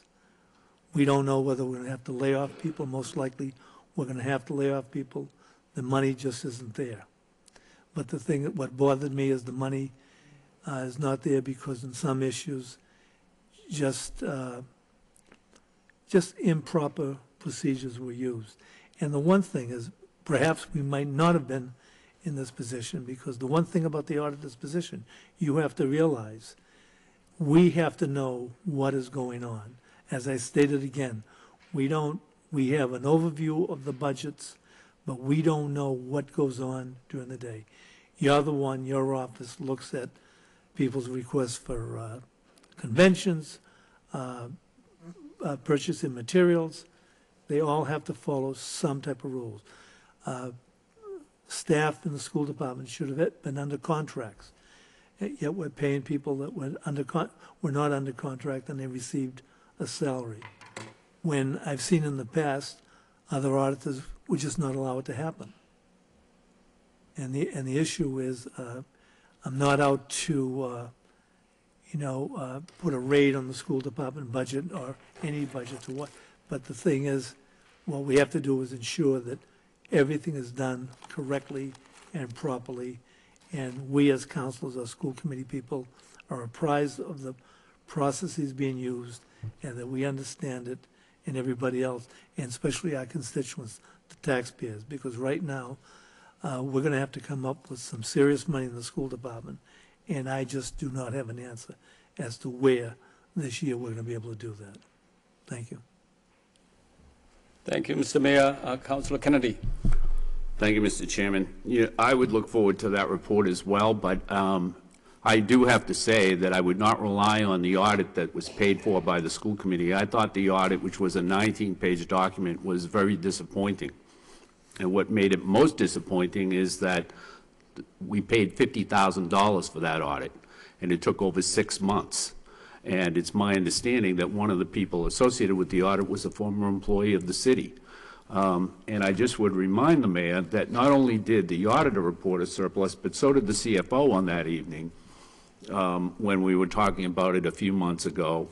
And many of you may remember that Councilor Conway at that time asked why there was a discrepancy between the auditor's report and the CFO's report, and received an answer which I think was satisfactory. However, I'll wait for the report. Mr. Maris. I understand that, but at the same time, okay, the audit report, if we wanted a more extensive audit report, it would have been more costly. Everybody knows that you do not get a report of that nature by just spending a few dollars or what have you. But the issue is, where we are right now, we do not have, the budget is, there is a serious budget shortfall in many areas and many categories. And the position of the auditor in the job description is to ensure, is to control and summarize financial transactions and accounts of all municipal departments, including the public school department. The thing is, we need proper information to be able to say to the taxpayers of the city of Lowell, we're in this condition because of this, this, and this. These are the steps that we're going to take. These are the steps that we're going to see to ensure that we're able to pay our teachers and give our children a proper education. So the thing is, I'm not out here to create a blame game, but there's a problem. And the auditor's position is a position that is supposed to help us deal with this issue. That's my concern. Councilor Malinazzo. Thank you, Mr. Chairman. I'm looking forward to the report as well, but I have to tell you, to pick up on some of Councilor Kennedy's comments, I did read the audit report that was done by that company. Again, I don't know how that company was selected, but looking at 19 pages for $50,000, I have to actually say it was a horrible report. I mean, we do audit reports every year, and you know, for $12,000, we'll get a 75-page report with a corrective action plan when you have to have reports done and so forth, and that was none of that. And to have the auditor stand here in the council chamber saying if he wanted that, it was going to cost you $125,000. I don't know what public procurement process we went through. I Googled this audit firm and found out they had 5,400 employees up and down the East Coast. I just don't know how they were selected. And for $50,000 to get a 19-page report that basically told us nothing new from what I can see or from where I sat. So again, I understand why the mayor wants this information. I thought we had gotten some of this information before when the CFO and the auditor did provide us some information. But again, I'm not the type that blames anybody, but at the end of the day, to spend $50,000 on nothing was a disgrace, in my opinion. Again, we do this all the time in the world I come from, and for $12,000, we got a 75 report with corrective action items that had to be done within 60 days. And again, none of that happened with this report. So I look forward to the mayor's motion to get a written explanation and report. But at the end of the day, the mayor is correct. There's a serious problem on the school side. It's going to have to be addressed. I know the finance subcommittee has met jointly with the school department, but there are other things I think that we need to, as a city, not just the school side versus the city side, sit down and come to some agreement, whether it be transportation or something else, in order to move this forward. But again, as I stated in my earlier comment, I thought the audit report was just a horrific report. Thank you. Councilor Conway and Councilor Leahy. Thank you, Mr. Vice Mayor. Who actually made the decision to pick that company? Does anybody know? It was done on the school side. It wasn't done by us. It was done on the school side? Yeah. Okay, so do we know who did that? What department? Anybody know? No? Nobody knows? How we picked them? Okay. Okay. I agree with Councilor Milanazzo. Yeah, whoever picked them, this company, did the company tell you that we're going to give you a 20-page report for $50,000? Anybody have that answer? Councilor, we didn't have interaction with, I mean, the school side did. We can find that out. Well, we have the mayor right here, chairman of the school committee. At this point, I'm not going to play 20 questions. The issue is that the budget audit did find that there were problems in the process and procedures used. It's as simple as that. There were 4 companies that applied to do this, and the selection was made out of the main office and with the approval of the Lowell School Committee. There were 4 major companies. There are only companies of a certain size that can do the nature of this. But the issue is we can defend or criticize the budget process. But there is an issue. There is a budget in the Lowell School Department that does not work. And I think that's what we have to look at. We can criticize each other, we can criticize the process, but there is a fact. There is a severe budget shortfall in the school department that we have to deal with. I just want to get as much information about this as possible. Mr. And then Councilor Sorella. I'm still talking. You still have the floor. Thank you. So I'm sorry. I go just ahead. wanted to say I thank you, Mr. Vice Mayor, and I look forward to that report myself. Just one other quick little question here. The city auditor, our city auditor, does the city auditor monitor the school department's finances at all? Mr. Auditor. Through you, Mr. Vice Mayor. Yes, we, excuse me. I do monitor the school's finances while they're given an appropriation through the city council on an annual basis. So any transfers or any movements of money, you would certainly know that has taken place. Is that correct? Again, through you, Mr. Vice Mayor, that is correct. I'm sorry, I couldn't hear you. Yes, that's correct. That's correct. Well, then, What I don't understand, if you're monitoring the school budget from the beginning of the year, school year, wouldn't we have known, or wouldn't you have you have known that there was problems that were coming up as time went on? Yes, I've been monitoring them through this school year, through the past school year as well. There's concerns that have been raised throughout the past year through the various channels working with the school department and their previous finance officer. And did you let, who did you let know that there was problems? Typically, the issues that I work with might not necessarily be on them overspending, and appropriation might be on a transactional basis. It might be on certain details, but it's also through the discretion of the finance officer as well. There's certain parameters that I am bound to through the appropriation. There's certain other details and nuances the finance officer maintains. Well, I look forward to the report, too. Thank you, Mr. Thank Vice you. Chair. Thank you. Councilor Leahy. Thank you. I just want to say, I mean, I don't really care for the motion. I suppose we can always get a written explanation again. I mean, we know what the problem is. The problem's gone. So how are we going to fix, I'd rather see a motion that says how are we going to solve this issue over there? How are we working with the union, the school department, and the city to figure out the solution? To keep going back and looking over at the problem again and again and again isn't solving anything. It isn't helping any of the kids in the school system. So, you know, we know what the problem happened. We had people that thought they knew rules better than everyone else, and they mismanaged the money, and we're in a hole. So let's move on with the solution instead of keep looking back at the problems. We already got a report from the auditor. I was satisfied. That was a lousy report that the school department got, and they didn't get their money's worth, and so let's move on. Thank you. Well, Councilor Elliott. Thank you, Mr. Vice Chair. So I think I'd like to know who if there were bidders. I know under Chapter 30, there is an exemption for hiring auditors, but that doesn't mean we shouldn't, particularly if we're paying $50,000 for that report. What do we pay, through you, Mr. Chair, to the auditor? What do we pay our independent auditor on an annual basis to do a full-scale audit?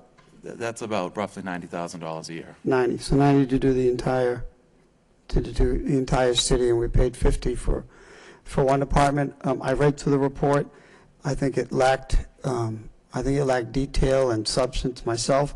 But what I will say, if you look at FY16 and FY17 management letters that Powers and Sullivan did for the city, in FY16 there was a note with a problem with school indirect charges, and this related more to the mechanics of the budgeting and the transfers. If you look in FY17 management letter, there were comments related to purchase order date, late invoices, vendors not paid.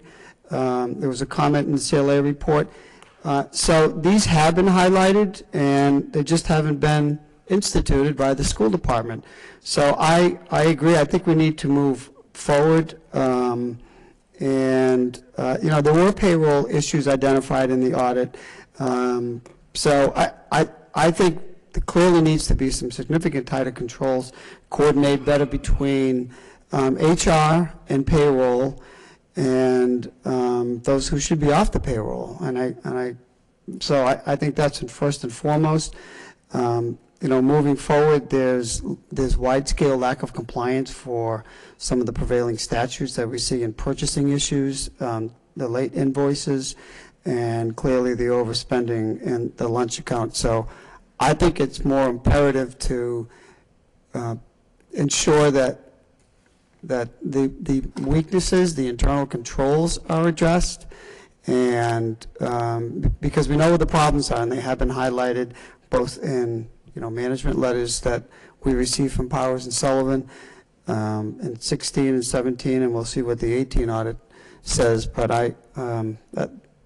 that's what I would suggest, that we move forward on identifying and putting those internal controls and processes in place. Thank you. Thank you. Next motion by Mayor Samaras, requesting the City Council draft. Oh, you want a roll call on it? I'm sorry. Go ahead, Mr. Clerk. Council Milonazo. Yes. Council Miller. Yes. Mayor Samaras. Yes. Council Cirillo. Yes. Council Palmer. Yes. Council Elliott. Yes. Council Kennedy. Yes. Council Leahy. No. Council Mercia. Yes. 8 yeas. Thank you, Mr. Clerk. Next motion by Mayor Samaras requesting City Council draft a resolution in support of Massachusetts Senate docket number 101, an act providing a rightful opportunity and meaningful investment for successful and equitable education, also known as the Education Promise Act. We have a speaker, Mr. Clerk? Yeah, you need a second. Oh, do I hear second? Second by Councilor Cirillo. Ty Chum.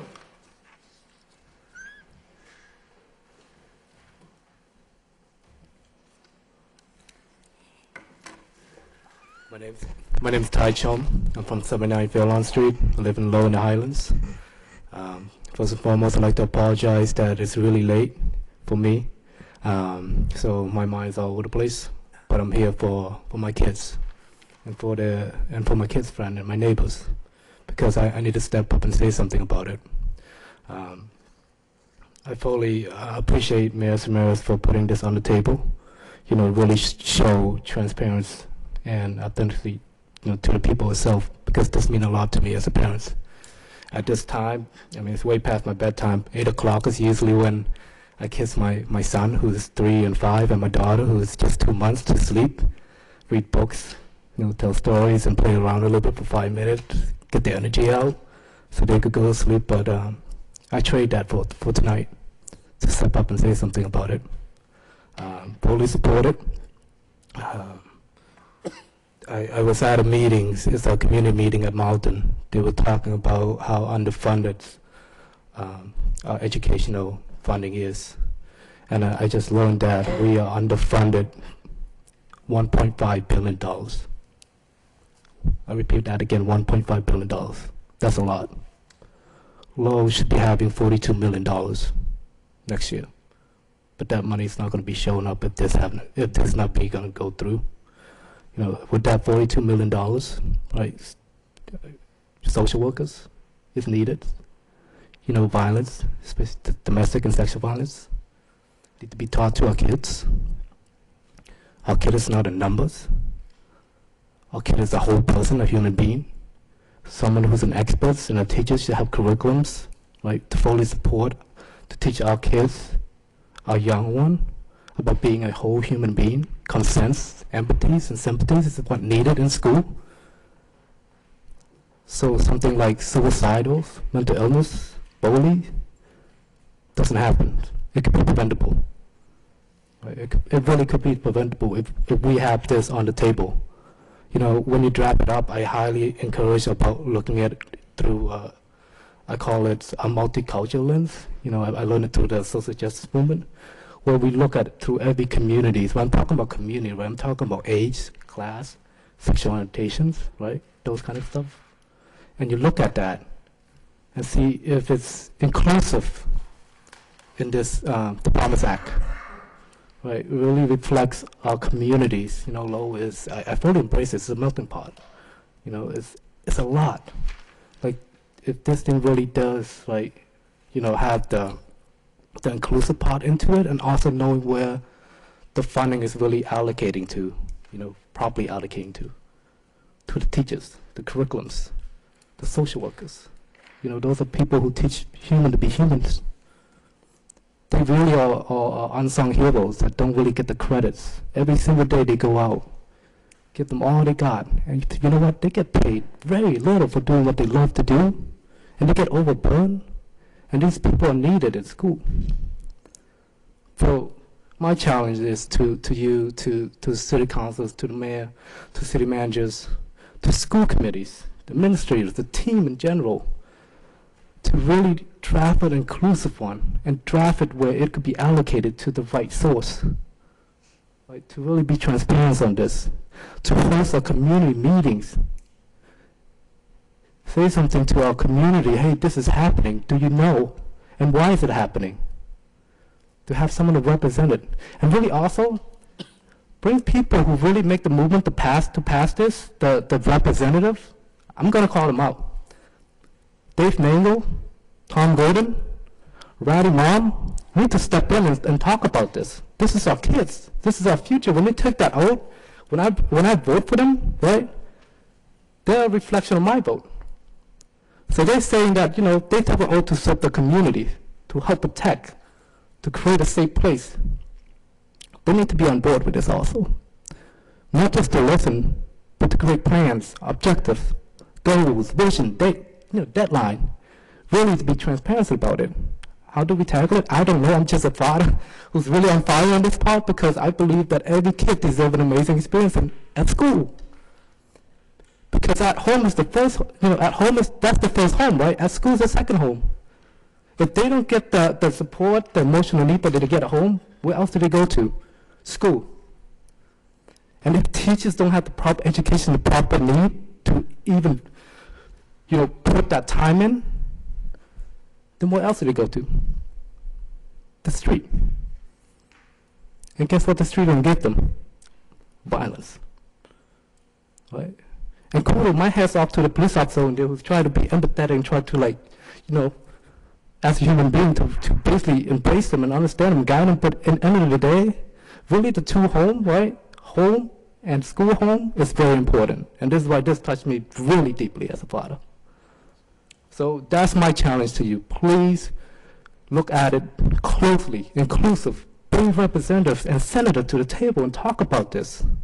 Because the community asked for it, right? But you guys have the power to do it. You are a reflection of us. So, you're here, you're really representing our kids. When we talk about our kids as our number one priority, please walk on it. Walk on it and really walk and act on it. And I want to end it with, I speak from my heart, and sometimes it sounds really bad, and this is what I am. I want to end it with an appreciation to the LA teachers who protesting for their kids, your kids, my kid, everybody's kid in the United States. They're protesting. They're setting a really good model right now. They're protesting. They're sacrificing their job on the line because they know they can't do their job right. Because they know their kid need them more. But you know what? The funding is not equitable for them. It's really not. My appreciation and gratitude to them. And also appreciation to the teachers, the parents, the people who fight tirelessly for the Promise Act to go through, to really look into it. They are the backbone of our kids, and they're fighting. But you know what? We need you, everyone else, the representatives, the senator, to really act on it. That's all I have to say. Thank you. Thank you. Mr. Mayor. I want to thank the speaker for a very sincere statement, because what he's talking about, in 1993, we all know the Education Reform Act really changed education and gave the school departments the monies to start making real change in the way we educate our children. But it's failed, and the support that we're getting now is just not adequate. In this legislation, I'd asked the city manager to have the city solicitor draft a resolution that this city council can pass and give it to a state senator to bring to Boston and help him have the tools to fight to give our school department the money that it needs to run its programs properly. Thank you. Senator Kennedy. Oh, sorry, Councilor Kennedy. Thank you, Mr. Chairman.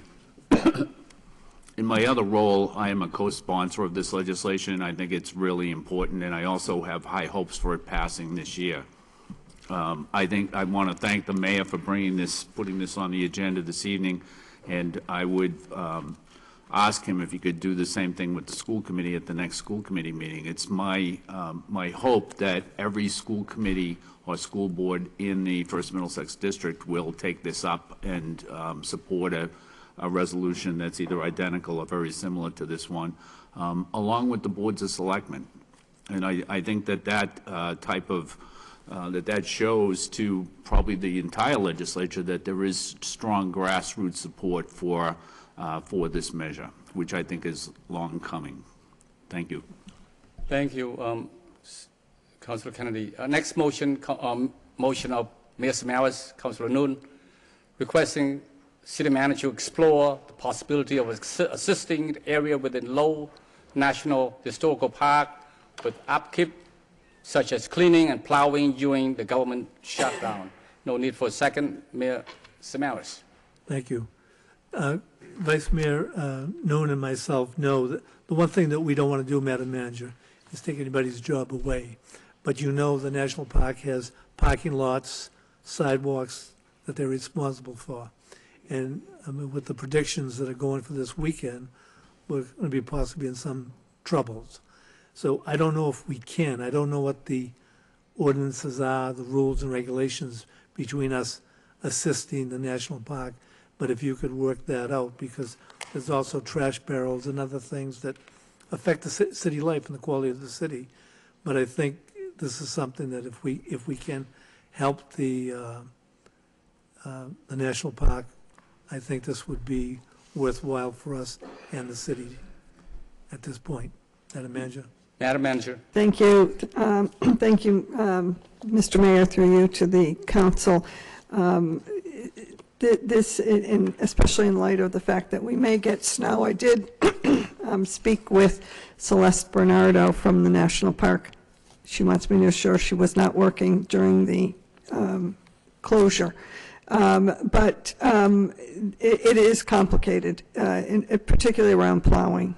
There's agreements that the national park requires to be in place. The long and short of it is we've taken a cursory look at it. There's a question whether we could get any agreement in place because it's their property. So but they also seek indemnification from the city and hold harmless. So there's a lot of legal issues from the city's point of view. In terms of picking up trash barrels, we discussed that as well, and that's less complicated. There's not really a need. These trash barrels are a place that are accessible. They're actually not too bad, and so we talked about doing that. So we're looking at it, working on it, but the plowing may be problematic. Thank you. Thank you, Madam Manager. Next City Council executive session. Executive session regarding matter of litigation, namely Hood et al. Versus City of Lowell, public discussion of which could have a detrimental effect on the city position. What we're going to do is someone file a motion and then second, and then what we're going to do is to leave from the executive session, right? Mr. Chairman? Yes. Are we going to do announcements first? Then do the announcement first if you have any. Go ahead, sir. I have one announcement. Go ahead, sir. I would like to announce that I became a grandfather for the third time over the weekend. And that, thank you very much. Ellis Reed Kennedy was born at 8 pounds, 5 ounces up at Lowell General Hospital. He's 21 inches tall already. And that happened Saturday night. So I have 3 grandsons now. And I'm a pretty happy guy about that. So thank you very much. Well, thank you for sharing. Any other announcement? All right, motion to go into executive session. Ms. Samaras and Councilor Malinazzo, and then we're going to adjourn from the executive session. Council Malinazzo. Yes. Council Noon. Yes. Ms. Samara. Yes. Council Cirillo. Yes. Council Collins. Yes. Council Elliott. Yes. Council Kennedy. Yes. Council Layton. Yes. Council Mercia. Yes. 9 yeas. Thank you, sir.